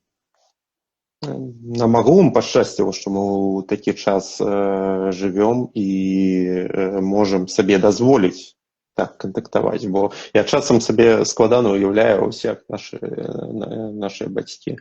У іх не было такого, што яны могуць ўзяць, так сканекціцца, хутка паглядзець нейкі стрым і пачуць, магчыма, сваіх аднадумцаў. Вось. І толькі кнігі, толькі там домашні тэлефон, вось такія рэчы, хаця мы іх таксама засталі, але яны ўжо так не адаптаваныя ў наша жыццё. Так, ты хочаш пачытаць каменты ці... Я хочу нагадаць, што за вашыя пытанні мы падарым вам падаруначкі, таму задавайце іх, калі ласка. Я падару за найлепшае, которое мне спадабаецца пытанне, вось такую кніжачку для дзетак, якія вучацца чытаць, а цудоўня падорыць вось такую кніжачку пра беларусаў, як яны размаўляюць на дыялекталагічных. Можна будзе паглядзець, чым адрозніваюцца розныя дыялекты, і не толькі, чым адрозніваецца беларуская мова ад украінскай, рускай, польскай і так далей. Так, праўда. Наступнае пытанне. Як твоё асяроддзе стваралася ў цябе? Ўсё ўжо вечар, серады. Асяроддзе маіх выпускнікоў ты маеш на ўвазе, ці тое, што вакол мяне? Моўнае асяроддзе, то бок агулам. агулам, што вакол мяне, так? Мгм. Я ў вельмі спрыяльных умовах пераходзіла на беларускую мову. Я была падлеткам 17гадовым у ліцэі БДУ, дзе быў культ розуму, культ інтэлігентнасці, развіцця, навук і так далей. І мы мелі тыдзень роднай мовы. Хутка, дарэчы, у лютым будзе дзень роднай мовы, і вось яму быў прысвечаны цэлы тыдзень. Нейкія імпрэзы адбываліся, а мы з сяброўкамі наважыліся, надумалі ўсё-такі цэлы тыдзень размаўляць па-беларуску. Мы якраз жылі ў адным кірунку, ездзілі на аўтобусе, і там эпатажна падабалася размаўляць па-беларуску і глядзець на рэакцыю ўсіх, хто там сядзіць у аўтобусе і глядзіць на нас. І паціху-памалу мы адчулі смак беларускай мовы. І мне спадабалася ў аднаго блогера, ён адчувае сунічку пад язычком, калі размаўляе па-беларуску. Вось мне здаецца, штосьці такое мы намацалі ў сабе, што мне дало магчымасць зразумець, што вось яна праўда, вось так я мушу размаўляць на гэтай зямлі. Вось так я маю грунт пад сабой, пад нагамі сваімі. І так гучу я найбольш натуральна. Нягледзячы на тое, што ў мяне толькі 25% беларускай крыві, але, дзякуй Богу, мама вярнулася ў Беларусь пасля таго, як яе маму адвёз на Каўказ бацька ваенны. Вось. І ўсё ж гэтая беларускасць, яна была недастатковай, як бы не арганічнай, не гарманічнай без беларускай мовы. Я як бы беларускай сябе даўно адчувала, і маме казала на ўсіх перапісах называць мяне беларускай, але ў маіх дакументах напісана, што я руская, бо ў мяне тата рускі. Вось. І як бы эта нацыянальная годнасць ува мне расла, а толькі тады, калі я стала размаўляць па-беларуску, аформілася ў нешта гарманічнае, цэласнае. І пераходзіць назад на расійскую мову я не захацела. Дарэчы, як і мае сяброўкі. Усе яны не сказаць, што 100% звязалі свой лёс з беларускай мовай, але адна ў ЗША там у беларускай суполцы нешта ладзіць, іншая працуе з тэатрам і літаратарамі беларускімі. З тымі, карацей, кім мы пачыналі, мы ўсе засталіся ў гэтым кантэксце. Вось. І далей я паступіла на філфак. Філфак, гэта быў такі лагічны шлях, пасля таго, як я перайшла на беларускую мову. Это тое, што мне падабалася. Я і так ужо на філалагічным ліцэі вучылася. І куды было паступаць? На чэшскі, італьянскі ці беларускі філфак. Нехта расейскі выбіраў. Але я з'язджаць ніколі ў жыцці не хацела. Таму італьянскі, чэшскі, перспектыва было толькі тады, калі ты паедзеш в Італію ці ў Чэхію жыць. І там працаваць перакладнікам ці іншым кімсьці. А я хацела застацца ў Беларусі, таму пайшла на беларускі філфак. Вось. І там вельмі мне пашэнціла, бо на філфаку не заўсёды было беларускае асяроддзе. Там заўсёды былі нізкія прахадныя балы, і туды маглі паступаць людзі, які проста хочуць у Менску пажыць і знайсці мужа у Менску. Вось. Але мне вельмі пашэнціла. Мой набор быў вельмі нацыянальна арыентаваны, шмат было беларускамоўных, і адразу ж у нас такая цікавая суполачка утварылася. Мы потым яшчэ ладзілі перакладны часопіс перакладной літаратуры «Пройдзе свет» разам, хадзілі ў беларускі калегіум разам, тусілі, карацей. Вось, такім чынам, натуральна, але гэта такі, як бы, самы просты шлях знайсці беларускамоўнае асяроддзе, пайсці на беларускі філфак, але, там, цяпер, напрыклад, там не так проста знайсці беларускамоўнае асяроддзе. Вось, там цяпер зусім нізкі прахадны бал. І можна нават беларускую мову не здаваць. Вось. Гэта на бакалаврыят? У мяне, тады это было 5 гадоў плюс год магістратуры. Не, ты кажаш, не здаваць беларускую мову. Можна рускую нібыта здаваць. І цябе могуць перакінуць на беларускі філфак, нават калі ты беларускую не здаваў як цэнтралізаваны. То бок можна трапіць на расійскі філфак і потым перавесціся. Напэўна, трэба удакладніць у тых, хто нядаўна паступаў, як гэта тэхнічна там адбываецца, але скардзіліся на тое, што валоданне беларускай мовай там цяпер проста зусім кепскае. На жаль. Вось. Але дзякуй Богу, што нейкую ўсё-такі адукацыю базавую даюць, і разуменне таго, адкуль пайшла беларуская мова, ёсць. Вось. Ну і потым сябры, яны не пераходзілі са мной на беларускую, тыя, што потым не з філфакаўскай суполкі, але перайшлі пазней ужо пасля 20-го года, пасля 22-го года. Патрэбна было назапасіць крытычную масу матывацыі. Ёсць прыклады тваіх вучняў, пра якія ты можаш распавесці вось пра стварэнне моўнага асяроддзя? Калі ты маеш на ўвазе, як яны вакол сябе ствараюць моўнае асяроддзе? Так, можа яны гэта, ну, па-першае, падзяліліся з табой, а і не маюць нічога супраць, калі ты падзелішся таксама. Многіх натхняе наш курс, ці чарговы курс, зноў курс, усяго 4, можна працягваць. І потым не стае чагосьці, і яны ўсё адно нешта ствараюць.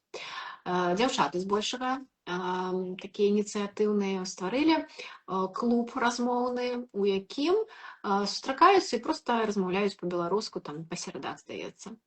Іншы яшчэ ёсць клуб размоўны, які ствараецца на іншых падставах, падобна як да альтанкі, калі людзі парамі сустракаюцца і размаўляюць тэт-а-тэт, вось так, нейкім чынам хаатычным, рандомным гэтыя пары абіраюцца. Апроч таго, я бачу, што выпускнікі паміж сабой пачынаюць узаемадзейнічаць і ладзіць нейкія праекты.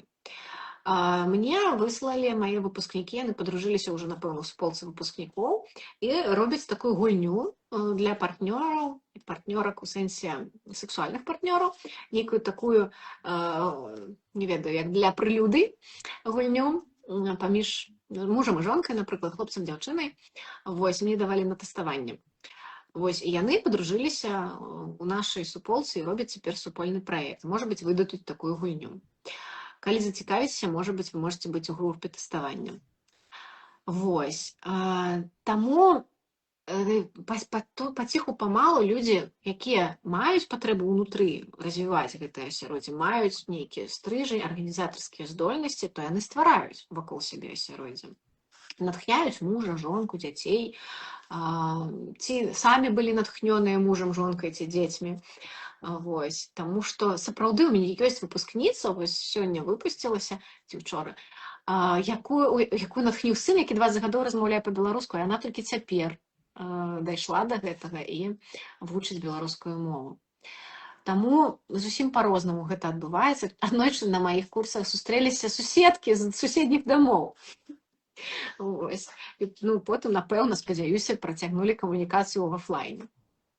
Вось, таму прыкладаў шмат, яны зараз усе не прыйдуць да галавы хуценька, але натхняюць на тое, што вакол сябе можна ствараць асяроддзе. Адзін хлопец стварае квізы, розныя там на беларускую тэматыку, ў Менску, і там асноўную аўдыторыю складаюць менавіта выпускнікі курсаў па крысе. Мне перадаюць прывітанне, потым махаюць на фотачках. Гэта дуже-дуже прыемна. Так што прыклады ёсць, і вы самі можаце ствараць вакол сябе асяроддзе. Не думайце, што вы адзін ці адна.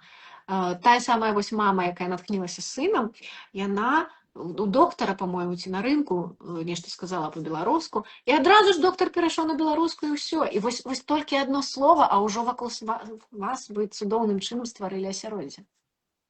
Вось так. Так. У нас, калі там 3 дні таму, значыцца, тэлефанавалі мне майстры, якія ну, там, маюць замяніць у нас лічыльнікі. І, ну, адпаведна, яны адразу пачалі па-руску, я пачаў адказваць па-беларуску, але я чалавек звыклый, ну, да таго, што я кажу па-беларуску, там незнаёмыя мне людзі кажуць па-руску, але яны адразу перайшлі, там яны ўдваіх мне тэлефанавалі, адзін фонам быў, адзін са мной размаўляў, яны адразу і паміж сабой, і са мной перайшлі на беларускую. Я так уражаны быў даволі моцна, я неяк не чакаў, адразу неяк і весялей размова пайшла. Так што, калі не чакаеш, заўсёды гэта адбудзецца. Вось, трэба менш чакаць, больш чакаць ад сябе і менш ад астатніх. Так. Слухай, хочу вернуцца да пытання, якія задалі нам загадзя ў інстаграме, каб мы іх Мгм. не забыліся ну, неяк агучыць. Моўны бар'ер гэта праблема асобы ці праблема асяроддзя, менавіта ў нашым выпадку, калі беларуская мова маецца на ўвазе. І ну, тут зноў такі глядзім унутр сябе, чаго мы баімся, што утварае наш моўны бар'ер. Ці там, не ведаю, страх пакрыўдзіць чысціню беларускай мовы, неяк яе там забрудзіць сваімі памылкамі, ці быць самім неідэальнымі, альбо мы баімся агрэсіі, непаразумення, напрыклад, іншых людзей, да якіх мы звяртаемся. Ну, ці хочам мы, як сёння дзяўчына сказала, яна прасіла рахунак, а ёй сказалі, тархуна няма. Ну, ці гатовыя мы сутыкацца ў жыцці з гэтымі сітуацыямі непаразумення? Ці так настолькі гэта нас пужае? Ці мы гатовы ісці ў свет і тлумачыць, што рахунак гэта не тархун, а дайце мне, калі ласка, квіточак, колькі я патраціла за вашу гарбату, каву і печэнку. Вось. Так. Таму ці праблема гэта асяроддзе, ці праблема гэта асабіста чалавека, трэба паглядзець унутр чалавека. І вядома, што асяроддзя няма. Але праблема ўзнікае тады, калі мы асэнсоўваем як праблему. І часцей за ўсё гэта асоба асэнсоўвае штосьці як праблему. Чалавек, які хоча перайсці на беларускую мову, адчувае праблему, моўны бар'ер, праблему камунікацыі. А асяроддзе рускамоўнае вакол, яно гэтай праблемы не адчувае. Ну, для іх, размаўляй па-беларуску, калі ласка, якая праблема. Таму, хутчэй, гэта праблема асобы, таго, хто ўсведамляе гэта як праблему і гатовы нешта рабіць, каб яе развязваць. Вось. Таму нешта робім, ствараем. Спачатку сабе дапамагаем, дапамажы сабе, маску на сябе, а потым паціху памалу становімся асяроддзем для іншых, каму яго яшчэ не стае, і такім чынам будзем пераадольваць гэты моўны бар'ер і праблему. Там яшчэ былі некаторыя пытанні, так, з інстаграма теж. Так, я таксама хачу да іх зараз звярнуцца. Што больш шкодзіць мове? Тыя, хто гаворыць з памылкамі, ці тыя, хто не гаворыць увогуле? І, на мой погляд, тыя, хто не гаворыць увогуле, калі іх стане крытычная маса, то гэта ставіць рызыку вымірання беларускай мовы наогул. Я якраз рыхтавалася да гісторыі беларускай мовы, такую тэму выбралі на выпускныя заняткі адна група. І калі паглядзець на славянскія мовы, то насупраць некаторых з іх стаіць крыжык. Больш такой мовы няма. Таму, калі ўсе беларусы абяруць не размаўляць па-беларуску ўвогуле, абы нейкім чынам не забрудзіць яе памылкамі, не пакрыўдзіць нашу чыстую, святую беларускую мову, то мы рызыкуем тым, што калісьці насупраць беларускай мовы будзе крыжык. Яна ўжо ў спісе ЮНЕСКО як у статусе такой пад рызыкай стаіць. Вось. І нам крытычна важна, каб мы на ёй размаўлялі, каб перадавалі дзецям. Менавіта, дарэчы, крытэр, ці чуюць беларускую мову дзеці з нараджэння, ці валодаюць ёю з нараджэння, ёсць такім вельмі важным крытэрам у ступенях рызыкі вымірання той ці іншай мовы. Таму перадача дзецям гэта самае важнае у нашай місіі. Вось, як можам, перадаём. Ну і пытаннечка яшчэ адно было. Якія эмоцыі выклікае той факт, што з вялікай колькасці розных відэа заляцеў у менавіта рылс пра каўчухі? Калі я пачала гэты блог весці ў 22-м годзе, спрабавала, плявалася на гэты тык-ток, нічога не залятала ніколі. І тут усім стала цікава, як жа будзе какашка па-беларуску. У мяне куча разумных відэа, інтэлектуальных, прыгожых, а зайшоў такі відосік. Хаця я, канешне, падазравала, што ён будзе папулярны, што атрымае падабайкі. А няўжо ён самы папулярны? Натуральна! Больш за 500 000 чалавек яго паглядзелі. Вось, таму прыйшла слава нарэшце. І ці крыўдна мне, што менавіта пра каўцюхі ды гаўнякі фактычна пра гаўно ці лайно мой ролік заляцеў. Не крыўдна. Не крыўдна, бо, ну так, людзям трэба крынж. Ну, нешта такое табуяванае, нешта такое цікавенькае, пра што не так часта размаўляюць. Вось, гэта натуральна. І, можа быць, мне ўдалося гэта неяк з іроніяй расказаць пра маё гаўнянае расследаванне, што гэта зачапіла народ. Гэта не значыць, што далей у мяне будуць адны гаўняныя ролікі. Я працягну здымаць тое, што мне цікава. Але гэта пэўным чынам, канешне, кажа пра бурбалку беларускую. Як толькі ты здымаеш сур'ёзны контент, ён не выходзіць за межы бурбалкі.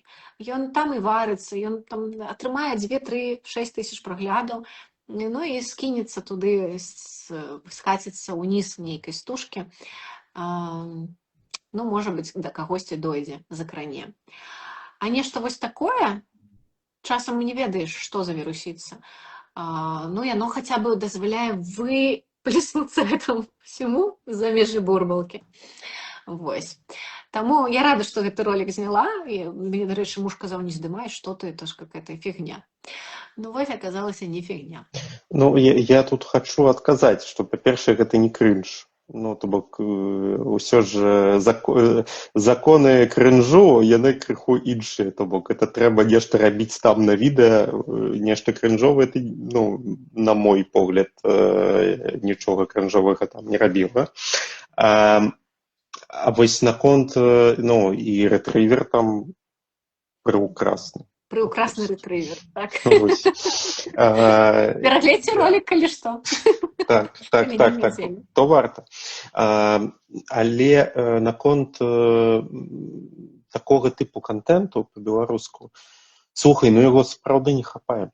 Я нядаўна, мне падаецца, акурат пасля, ну, то бок тыдзень таму пасля мінулага стрыму, пакуль яго глядзеў, каб апублікаваць, я зноў смяяўся з жартаў пра... А ты глядзела ці не?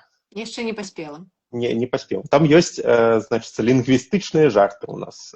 Міхась расказвае пра бабулю, якая называе катакурва і так далей. Вось. І я зразумеў, што фармат лінгвістычнага стендапу гэта тое, што я б хацеў пачуць. Ну, сапраўды. Бо ёсць там многа людзей, многа філолагаў, якія ездзілі да тых самых бабуль, і, напэўна, ад іх чулі шмат чаго смешнага. Вось. І чаму б не зрабіць нешта падобнае? На жаль, я такога досведу, ну, фізічна не маю, але я б быў вельмі дужа рады, калі б я пачуў вось падобнага роду стендап, бо звычайны стендап, нават па-беларуску, ну, там некаторую колькасць часу таму я спрабаваў паглядзець па-беларуску стендап. Ну, і мне ён не зайшоў не праз тое, што ён па-беларуску, ці што там недастаткова добрая беларуская мова, не, я не такі. Вось, а праз тое, што мне папросту не смешныя тыя жарты, прабачце, тыя жарты. І мне з імі там складана. Вось. А лінгвістычныя жарты гэта быццам нешта такое свежае. Зусім, і тое, што даволі рэдка бывае. Ну так, я, дарэчы, не ведаю, не хадзіла ў Менску на стендап ніколі, не давялося. Але я ведаю, зараз стендаперы, напэўна, рэлакаваліся ў Варшаву, і тут часта праходзяць у Варшаве розныя канцэрты. І лінгвістычныя жарты, на жаль, тут ужо, калі яны жывуць у Варшаве, ці ў Польшчы, ці ў іншых гарадах, то яны на параўнанні, на кантрасце з польскай мовай. То бок там, напрыклад, дуже смешныя тэрміны ў матэматыцы. Там ровно легло бок, напрыклад, называецца паралелограм, по-моему. Но мне здаецца, ха-ха-ха, пукаць па-польску гэта грукаць у дзверы. Ну, такого кшталту, это, мне здаецца, яшчэ пакуль прымітыўна. Ха-ха-ха, як гэта гучыць смешна на іншай мове. А вось калі гэта каламбурчыкі цікавенькія, вось як тут сказалі, я куб Кока-Кола, ось гэта круто, гэта так, гэта Так, конечно, я чаму закрануў гэтую тэму, бо ну там, можа, 2 гады таму я знайшоў на Ютубе канал гісторыка. Ён, па праўдзе, не прафесійны гісторык без адукацыі. Вось, я не ведаю, ці там ёсць нейкія праблемы з ягоным імём ці каналам, таму я не буду называць, але я памятаю, што ён стаў рабіць гістарычны стендап. І я папросту паглядзеў, я зразумеў, што гэта тое, што я хачу глядзець. Бо калі пачынаюць смяяцца над нейкімі складанымі тэмамі, над тэмамі, на якіх ты засынаў папросту, вось, то гэта некую іншую, такую даволі моцную, буйную рэакцыю выклікае у мозга. Ну, майго. Вось. І я зразумеў, што гэта рэдка і цікава. Всё. Клас. Давай, спадзяюся, патэнцыйныя стэндаперы нас глядзяць і ўжо хутка выпусцяць свае новыя абавязкова. ролікі. Мы на гэта чакаем. Так, мы гэтага чакаем. Ведаеш, тут пытанне вельмі цікавае ёсць. Як можна карыстацца беларускай лацінкай у паўсядзённым жыцці? Ці ёсць у яе будучыня? Як? Ну, паспрабуйце пачаць карыстацца. І зразумееце, як. Яна, дарэчы, мне не ўсталявана на тэлефоне, мне не хапае ў нескладовага. Там пакуль, напэўна, можна ўсталяваць, і это без праблем. І тады не трэба будзе. Проста вось некаторых все-таки значкоў у стандартных клавіатурах няма. І я думаю, што людзі карыстаюцца зараз, дзе шырока гэта распаўсюджана. Напрыклад, у субтытрах да кліпаў, у песнях.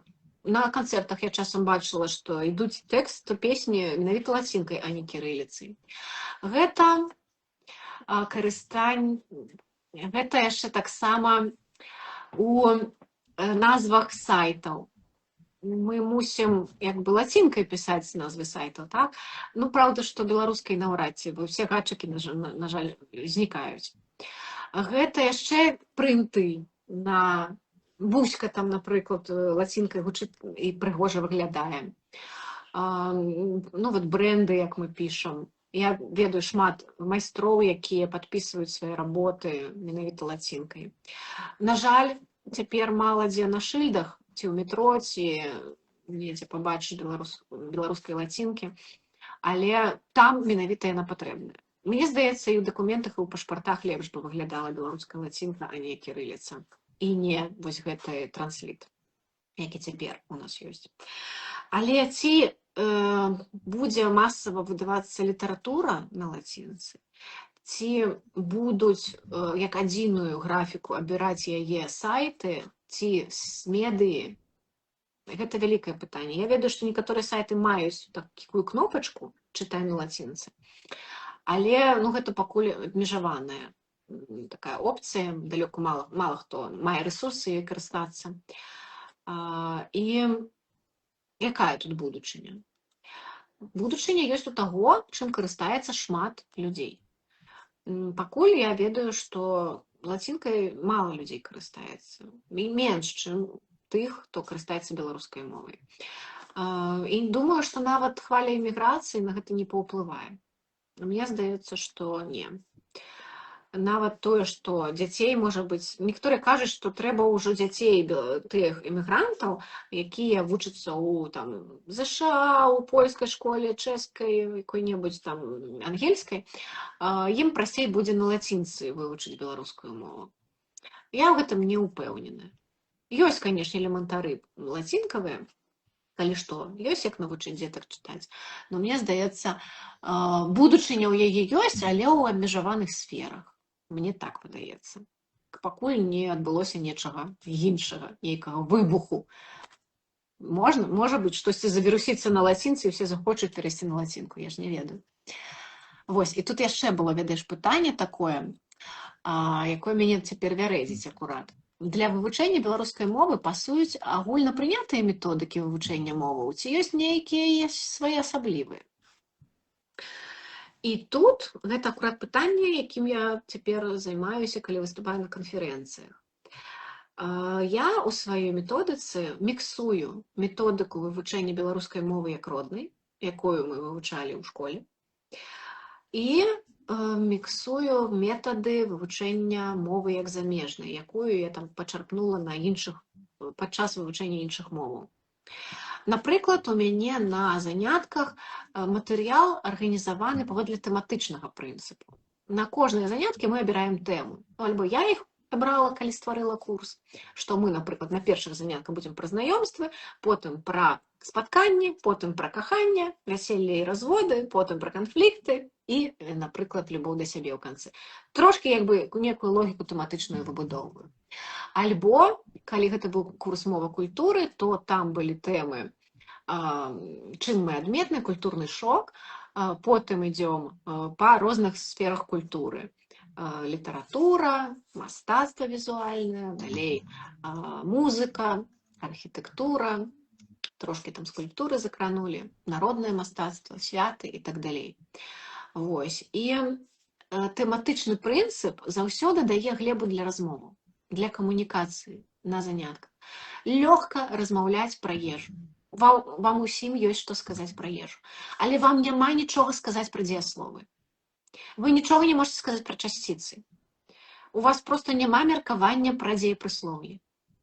Калі матэрыял арганізаваны паводле граматычнага прынцыпу, калі мы ад назоўніка ідём праз дзеяслоў, прыметнікі бяром і ідём да пабочных слоў і вучымся проста іх там адасабляць коскамі, то мы не можам ні пра што паразмаўляць. Мы можам украпляць нейкія цікавыя тэксцікі. Можам нават сучасныя цытаты абіраць для таго, каб у іх коскі расстаўляць. Но гэта не будзе нас натхняць і матываваць да камунікацыі, да стварэння дыялогаў, да рэальнага жыцця. Нас гэта не падрыхтуе. Гэта падрыхтуе тых, хто ўжо ўмее размаўляць па-беларуску, да пісьменнасці, да без памылак напісаць ліст у амбасаду там, ці ў банк, ці банку яшчэ нават можа не прымуць па-беларуску. Вось. Гэта падрыхтуе нас да здачы тэстаў, але не падрыхтуе да жыцця, да таго, каб у будаўнічай краме выбраць гіпсакартон. На жаль. Вось. Таму я падыходжу, міксуючы гэтыя прынцыпы, і вось гэты тэматычны камунікацыйны прынцып стаўлю ў такі грунт, у падмурак маіх заняткаў, таму што групе тады лёгка разгаварыцца. Ім ёсць што сказаць пра разводы. Нават калі яны самі яшчэ не жаніліся. Але нейкі досвед вакол бацькоў ці там сяброў, яны ўжо ведаюць, калі варта разводзіцца. І ўжо маюць меркаванне на гэты конт. А калі яшчэ і свой досвед, то гэта узбагачае так заняткі, што я прыходжу потым такая насычаная новымі ведамі, новымі ўражаннямі. Людзі прыносяць свой досвед, бо я ж працую з дарослымі. А з дарослымі мы працуем так, што мы улічваем іх досвед жыццёвы. Калі з дзецьмі мы ўсё-такі даём веды, часцей за ўсё, бо не чакаем, што дзеці ўжо ведаюць нейкія базавыя рэчы, пра якія мы будзем гаварыць. Вось. А з дарослымі праца ідзе іначай. Таму варта абапірацца на грунт, на фонавыя веды дарослых і будаваць заняткі вакол гэтага. Вось. І таму пра літаратуру, значыць, пра тое, што чыталі мае вучні, нават пра секс размаўлялі. І даволі шчырыя гэта былі размовы, што мяне здзівіла, бо беларусы такая нацыя схаваная, скрытая. На такую шчырасць з незнаёмых людзей цяжка развесці. Але ты можаш быць сведкам, што атмасфера на маіх занятках такая, што мы гатовыя дзяліцца сваім досведам у розных сферах. Правда, абсолютная правда. Я б сказаў, што мне нават было складана з гэтым, бо ты чуеш, як у мяне было ператвараецца ў було. часам. Я не ведаю, што з гэтым рабіць дагэтуль, але не пра тое. Мне нават было з гэтым складана, бо все па-свойму гэта ўспрымаюць, і ёсць людзі, якія вось выхаваны, як я, у такой савецкай сям'і, дзе такія тэмы падымаць нельга. І вось твае заняткі, яны быццам нейкая пілюля супраць такіх рэчаў. І ў тым ліку я спадзяюся, што яны дапамагаюць дарослым людзям, не апужаюць іх, а дапамагаюць неяк даць рады папросту са сваімі гэткімі комплексамі і адчуць, што ўжо цяпер іншы час. І мне асабіста гэта важна. Я люблю так казаць, вось все ўжо змянілася, ўжо не ваш час, ўжо больш няма такога, што вы там не дазваляеце нам нешта казаць і так далей. Цяпер людзі ўжо такія больш адкрытыя і гатовыя пагаварыць папросту пра ўсё, што цікавіць. Мы ж не дзелімся нейкімі дэталямі, якія чалавек не гатовы расказаць. Часта гэта дастаткова выслухаць кагосьці, выразіць сваё меркаванне. Прычым не асуджаць, не пераконваць нікога. Вось. І кожная абірае той фармат удзелу ў занятках і наколькі ён гатовы раскрыцца ці яна. Вось, таму я не атрымлівала нейкіх негатыўных водгукаў пра тое, што курс вымагаў большай шчырасці, чым чалавек гатовы. Акурат, калі чалавек не гатовы ў хатнім заданні напісаць там самапрэзентацыю на ўсю групу, то ён прыватна напіша гэтае хатняе заданне. А калі гатовы, то калі ласка. Вось на ўсю групу гэта дапамагае пабачыць, што хтосьці выканаў так хатняе заданне. Я навучуся на ягоных памылках і выканаю іначай, і ўжо гэтыя памылкі не дапушчу. У нас тут два пытанні, якія ствараюць адну галіну, наколькі я разумею. Што вы думаеце пра людзей, якія не маюць філалагічнай адукацыі? Я буду афіцыйным, добра? Але вучаць і выпраўляюць іншых. І наша мадэратарка, дарэчы, ёй дзякуем за тое, што яна нам сёння таксама дапамагае ўсё рабіць. Яна адказвае на гэтае пытанне. Тыя, хто агрэсіўна выпраўляюць памылкі, намагаюцца захаваць чыстую беларускую, яны думаюць, што беларуская, пэўна, знікне праз 30-40 год праз невыпраўленне правільных словаў. Вось. Гэтае пытанне не такое адназначнае, не такое простае, як здавалася. Так, я пакідаю права за любымі людзьмі. Хто ведае беларускую мову добра ад бабулі, хто вывучыў яе на філфаку, і хто нават толькі што з Ютуба азнаёміўся з беларускай мовай, выпраўляць іншых, але гэта мусіць быць карэктна. Калі ты гэта робіш ветліва, спытаўшыся спачатку дазволу на гэта, потым праверыўшы спачатку, ці праўда тое, што ты хочаш выправіць памылка, а потым ужо, абапіраючыся на крыніцы, маўляў, вось у Насовіча там, альбо у Ластоўска, вось так вось кажуць, то тады такая форма парады, хутчэй, яна яшчэ сяк-так прымальная. Вось. А калі гэта агрэсіўнае тыканне носам у нібыта лужыну, то такое я не прымаю, бо гэта проста банальная няветлівасць. І што з імі рабіць? Што з імі рабіць тымі людзьмі, якія хочуць усіх выправіць? Нічога, не ведаюць што. Хочаце баньце, хочаце паслухайце іх, паглядзіце, на што яны абапіраюцца, падпішыцеся. Можна і так паглядзець, што яны там выпраўляюць, і пажадана тады не трыгерыць іх. Вось. Але што яны сабе думаюць? Яны сапраўды гэта робяць з, напэўна, лепшых памкненняў, у сэнсе таго, што баяцца за беларускую мову і імкнуцца захаваць яе чысціню і наставіць на шлях ісціны іншых людзей. Іншая справа, як у якім фармаце яны гэта робяць. Вось. І мяне выпраўляюць, каб я далей не пашырала пэўныя канструкцыі, якія яны ўважаюць за нейкія можа кансерватыўныя, можа быць саветызаваныя, можа быць русіфікаваныя, можа быць яны паланізмамі гэта лічаць і так далей. Уважаюць за. Вось. Ну і карацей, я думаю, што банальна простую базовую ветлівасць трэба выхоўваць у людзях. І нікуды не дзенешся з тых людзей, ад тых людзей, якія хочуць сама сцвердзіцца за твой кошт. Паказаць табе, што ты хоць і з дыпломам магістра, але не дачытала слоўнікі, апублікавала пост з памылкамі і так далей. Ёсць такія людзі. Я нават пасля такой рэакцыі на мой нейкі пост пэўны час, пэўную рубрыку перастала весці, бо просто не хочацца нарывацца і казытаць людзей, якія гатовыя ў тваім допісе знайсці кучу неадпаведнасцяў. Вось. Але беларуская мова не памрэ ад таго, што людзі будуць памыляцца. Памрэ ад таго, што людзі перастануць на яе размаўляць. А памылкі, нават тыя, што занадта часта будуць паўтарацца, яны могуць увайсці ў слоўнікі. Гэта забрудзіць беларускую мову. Гэтага мы не хочам.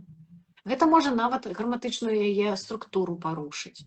Таму проста трэба дбаць пра удасканаленне, пра самаўдасканаленне, пра каб ты ведала, не ведаю, якія канчаткі трэба ў месным склоне ўжываць. Што там мусяць быць калядкі ў хатцы, а не ў хатке. Ось. Чарговая наш боль. Чарговы. Ці зможам мы не згубіць нашу мову? Зможам, вядома. Давайце толькі намагацца разам. Так, тут я згодны цалкам. Насамрэч, у абвестцы у нашай пра стрым не памятаю і не буду называць, каб імёнаў тут не гучала, але з аднаго аккаунта нам пакрытыкавалі, значыцца, што людзі не чапляюцца, а там нешта там выпраўляюць і так далей. І я шчыра прызнаюсь, я адправіў бан. Я чалавек часам радыкальны, вось, але там чалавек ужо не першы раз нам каментуе такім не самым ветлівым спосабам розныя нашыя публікацыі, і я ад сябе параіў так: глядзіце, калі вы разумееце, што вас гэтыя парады, якіх вы не прасілі, занадта моцна разбураюць, і вы ходзіце, не дай Бог, там, і думаеце пра гэта, баньце просто смело, і ўсё. І не мяняйце сваё ментальнае здароўе вось на гэтых людзей, яны таго не вартыя.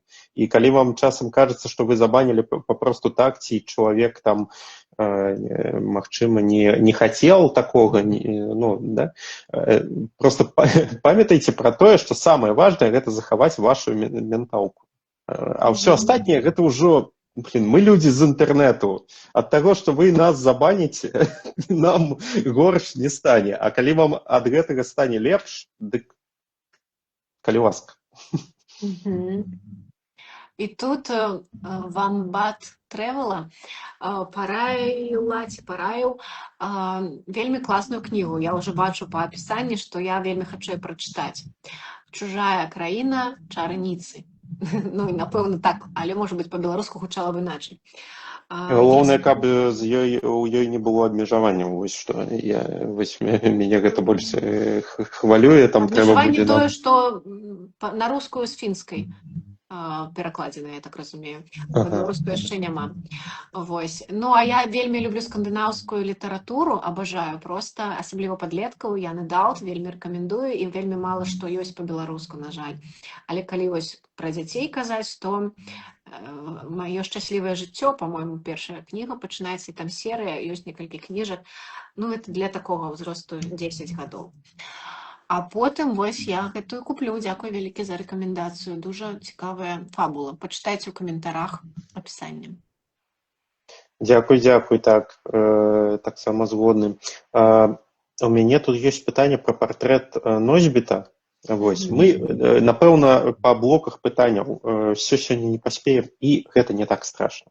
Вось. Мне галоўнае, што мяне турбуе, каб мы паспелі ўсе пытанні ад нашых гледачоў задаць, каб нікога не пакрыўдзіць, і самае галоўнае гэта падвесці вынікі нашай разыгранкі. Вось. Таму, пакуль ты думаеш, я зачытаю. У Менску на беламоўным стэндапе жартавалі, што жанчыны ў чулках кахацца больш прыемна, чым жанчыны ў панчохах. Не ведаю, не спрабавала.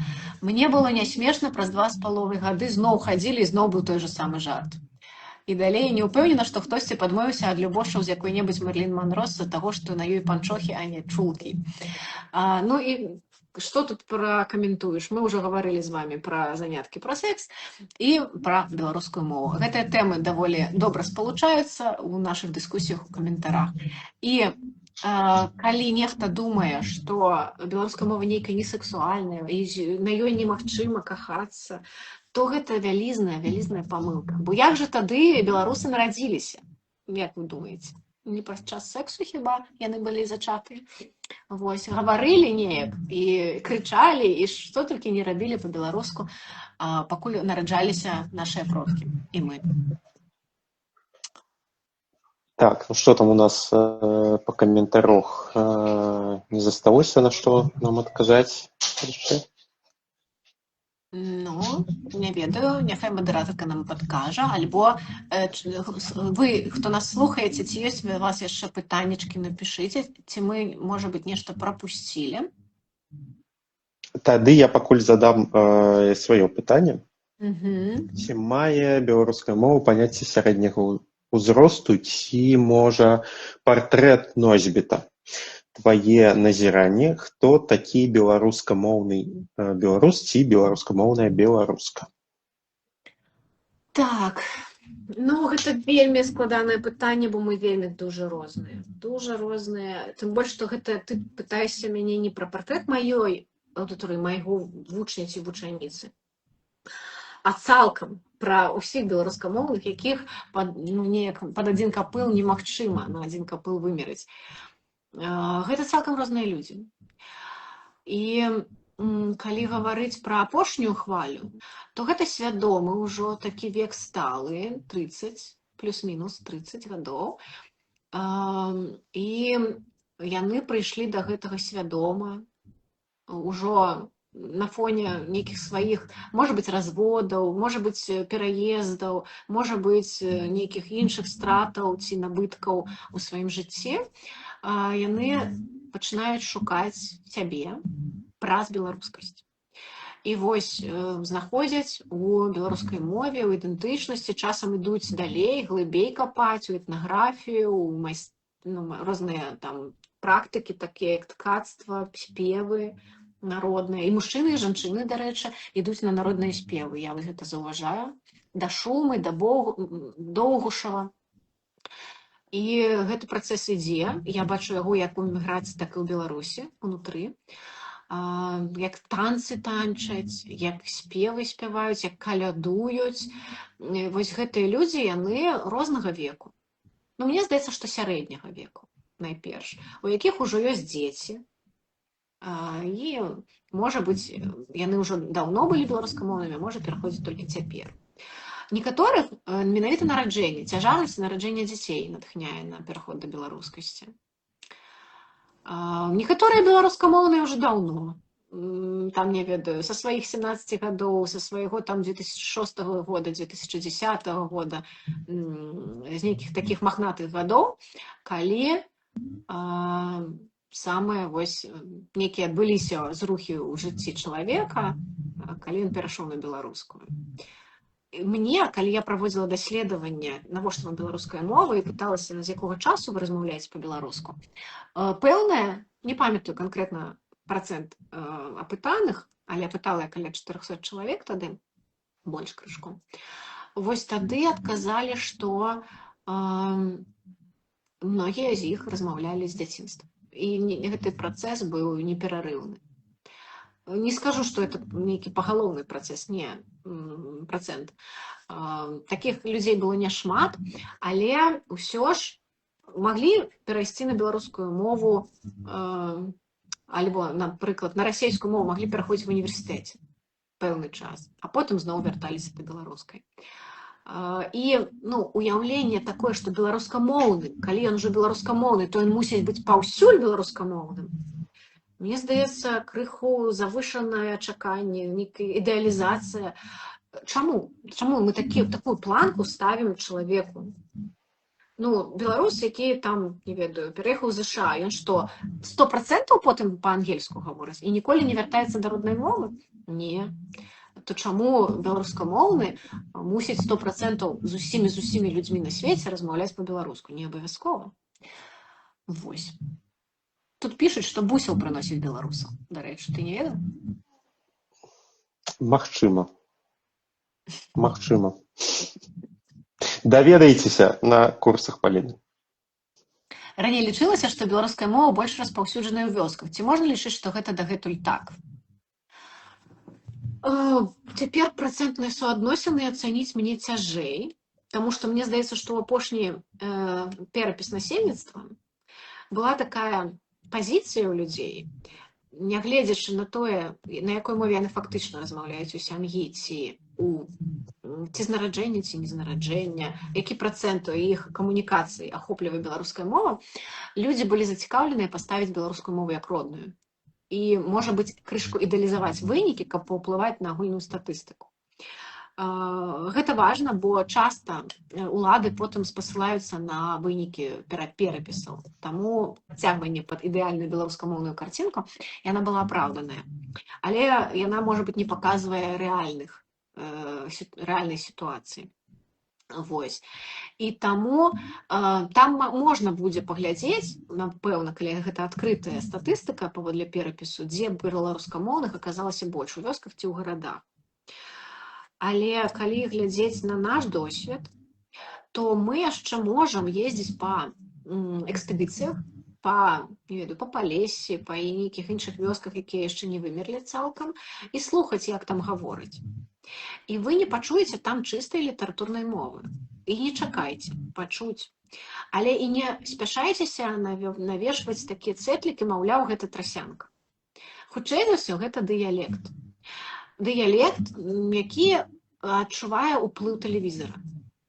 Які тэлевізар, такія слоўцы, канструкцыі максімальна таксама ўплываюць на людзей.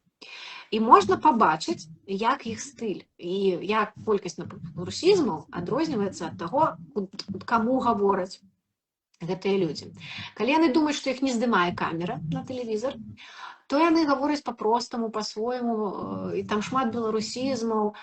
А як толькі адчуваецца, што камеру выставіў журналіст і паказвае гэтага чалавека на тэлевізар, то тады вельмі шмат русізмаў і часам нават на рускую мову людзі пераходзяць.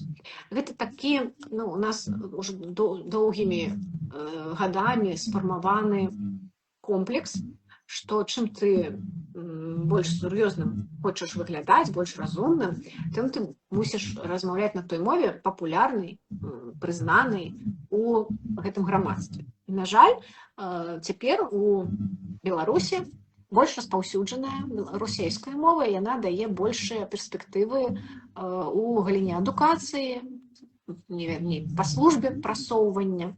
То бок яна стварае такі сацыяльны ліфт. А беларуская мова ў свой час, у сваю чаргу, не. На жаль, яна рэдка калі дае бонусы. Там грашовыя, эканамічныя, якія іншыя сацыяльныя. Вось. Таму я думаю, што яны размаўляюць на дыялектах, і вёска яшчэ размаўляе на дыялектах. І гэта нават можна пачуць у Літве.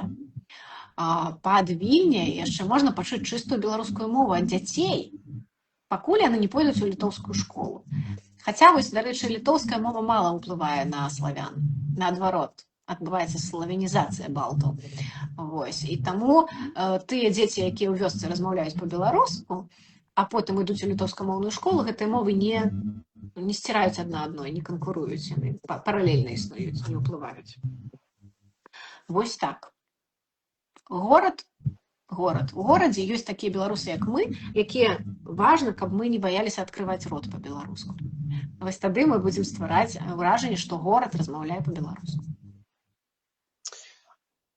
Я еще хотел сказать, что так, у вёсках спокойно вы можете ездить, ну, залежыць яшчэ ад вёскі, вядома. Але калі вы тут на гарадзеншчыне, напрыклад, паспрабуеце па вёсках паездзіць, асабліва кудысь туды вось у бок Сапоцкіна паедзеце, ну, там вы такія дыялекты можаце пачуць, што вам будзе вельмі цікава і іх бы яшчэ зразумець часам, вось, бо гэта такі, ну, гэта ўжо і трасянкай, па-першае, ну, ніяк не назваць папросту. Гэта нейкая свая абсалютна атмасфера, свая мова. Яны даволі ахвотна пераходзяць на беларускую мову. Ну, наколькі яны могуць гэта зрабіць таксама. Вось. Але мне так удалося пачуць, як яны паміж сабой камунікуюць, і ну, гэта застаецца, людзі з сярэдняга ўзросту гэта ўсё робіць. То бок, калі вы думаеце, што толькі бабулі ці дзядулі размаўляюць такім чынам, не, гэта не так зусім. То бок, вы проста паездзіце. Пра якую вёсачку, пра якую мясцовасць ты гаворыш? Напрыклад, Сапоцкін. Можна ў Сапоцкін паехаць. Мы не так даўно, атрымліваецца, былі, ішлі праз могілкі, і вось паміж сабой людзі размаўлялі на нечым накшталт польскай з беларускай. Я так разумею, што гэта ўвогуле нейкі такі гарадскі дыялект, бо мы потым і на вуліцах такое пачулі. У іх, ну, дакладна няма у гаворцы рускіх слоў, але яны, я кажу, што як толькі мы пачыналі да іх звяртацца, яны быццам такія выдатнікі школьныя, раз і пераключаліся на беларускую мову адразу, такую, ну, амаль чысцюткую, наколькі яны маглі гэта зрабіць. Вось, гэта было цікава і дужа прыемна. Так, тое, як мы пераключаем мовы, гэта сацыялінгвістыка вывучае, навука такая. І гэта вельмі цікава, як мы можам пераходзіць з рускай на беларускую, на трасянку, на нейкі мясцовы дыялект. У меня была сяброўка, якая вучылася са мной, яна з бацькамі працягвала размаўляць на палескім дыялекце. Вось. Так што... Слухай, ну што, я думаю, што мы можам паціху і пакрысе падводзіць вынікі. Так, я думаю, што я вызначыла свайго пераможцу, і гэта будзе пра пытанне пра методыку, як беларускую мову, якімі метадамі вывучаць. Бо гэтае пытанне трапіла мне у маё кола цяперашніх зацікаўленняў. І я зараз спрабую адматаць і знайсці. Эрмевік, вось так завуць. Нік таго, хто атрымлівае маю кніжачку, вось такую. А ты? А я пакуль яшчэ дакладна адну секунду не вызначыўся. А пакуль ты вызначаешся, я думаю, хацела сказаць яшчэ, што калі вандраваць па Беларусі і хочацца пачуць сапраўдную беларускую мову, ідзіце, едзьце ў лакальныя музеі. У маленечкія музеі, так, веткаўскі, самы папулярны з такіх, але ёсць і ў Браславе там народных розных рамёстваў. І дзе-нідзе ёсць такія музеі, дзе вы пачуеце хутчэй за ўсё чысцюткую беларускую мову, таму што там будуць культурныя людзі працаваць, якія усведамляюць адрозненне ад, напрыклад, дыялекта, ад літаратурнай мовы, але пры гэтым яны захавалі чысцюткае беларускае вымаўленне, з усімі інтанацыямі, з усімі беларускімі асіміляцыямі, вось гэтымі цвік, там, не ведаю, звінець і так далей. Вось, таму, калі вы вандруеце па Беларусі, уключаеце лакальныя музеі ў свае маршруты, вы там знойдзеце сапраўды цікавых людзей, якія жывуць сваёй культурай.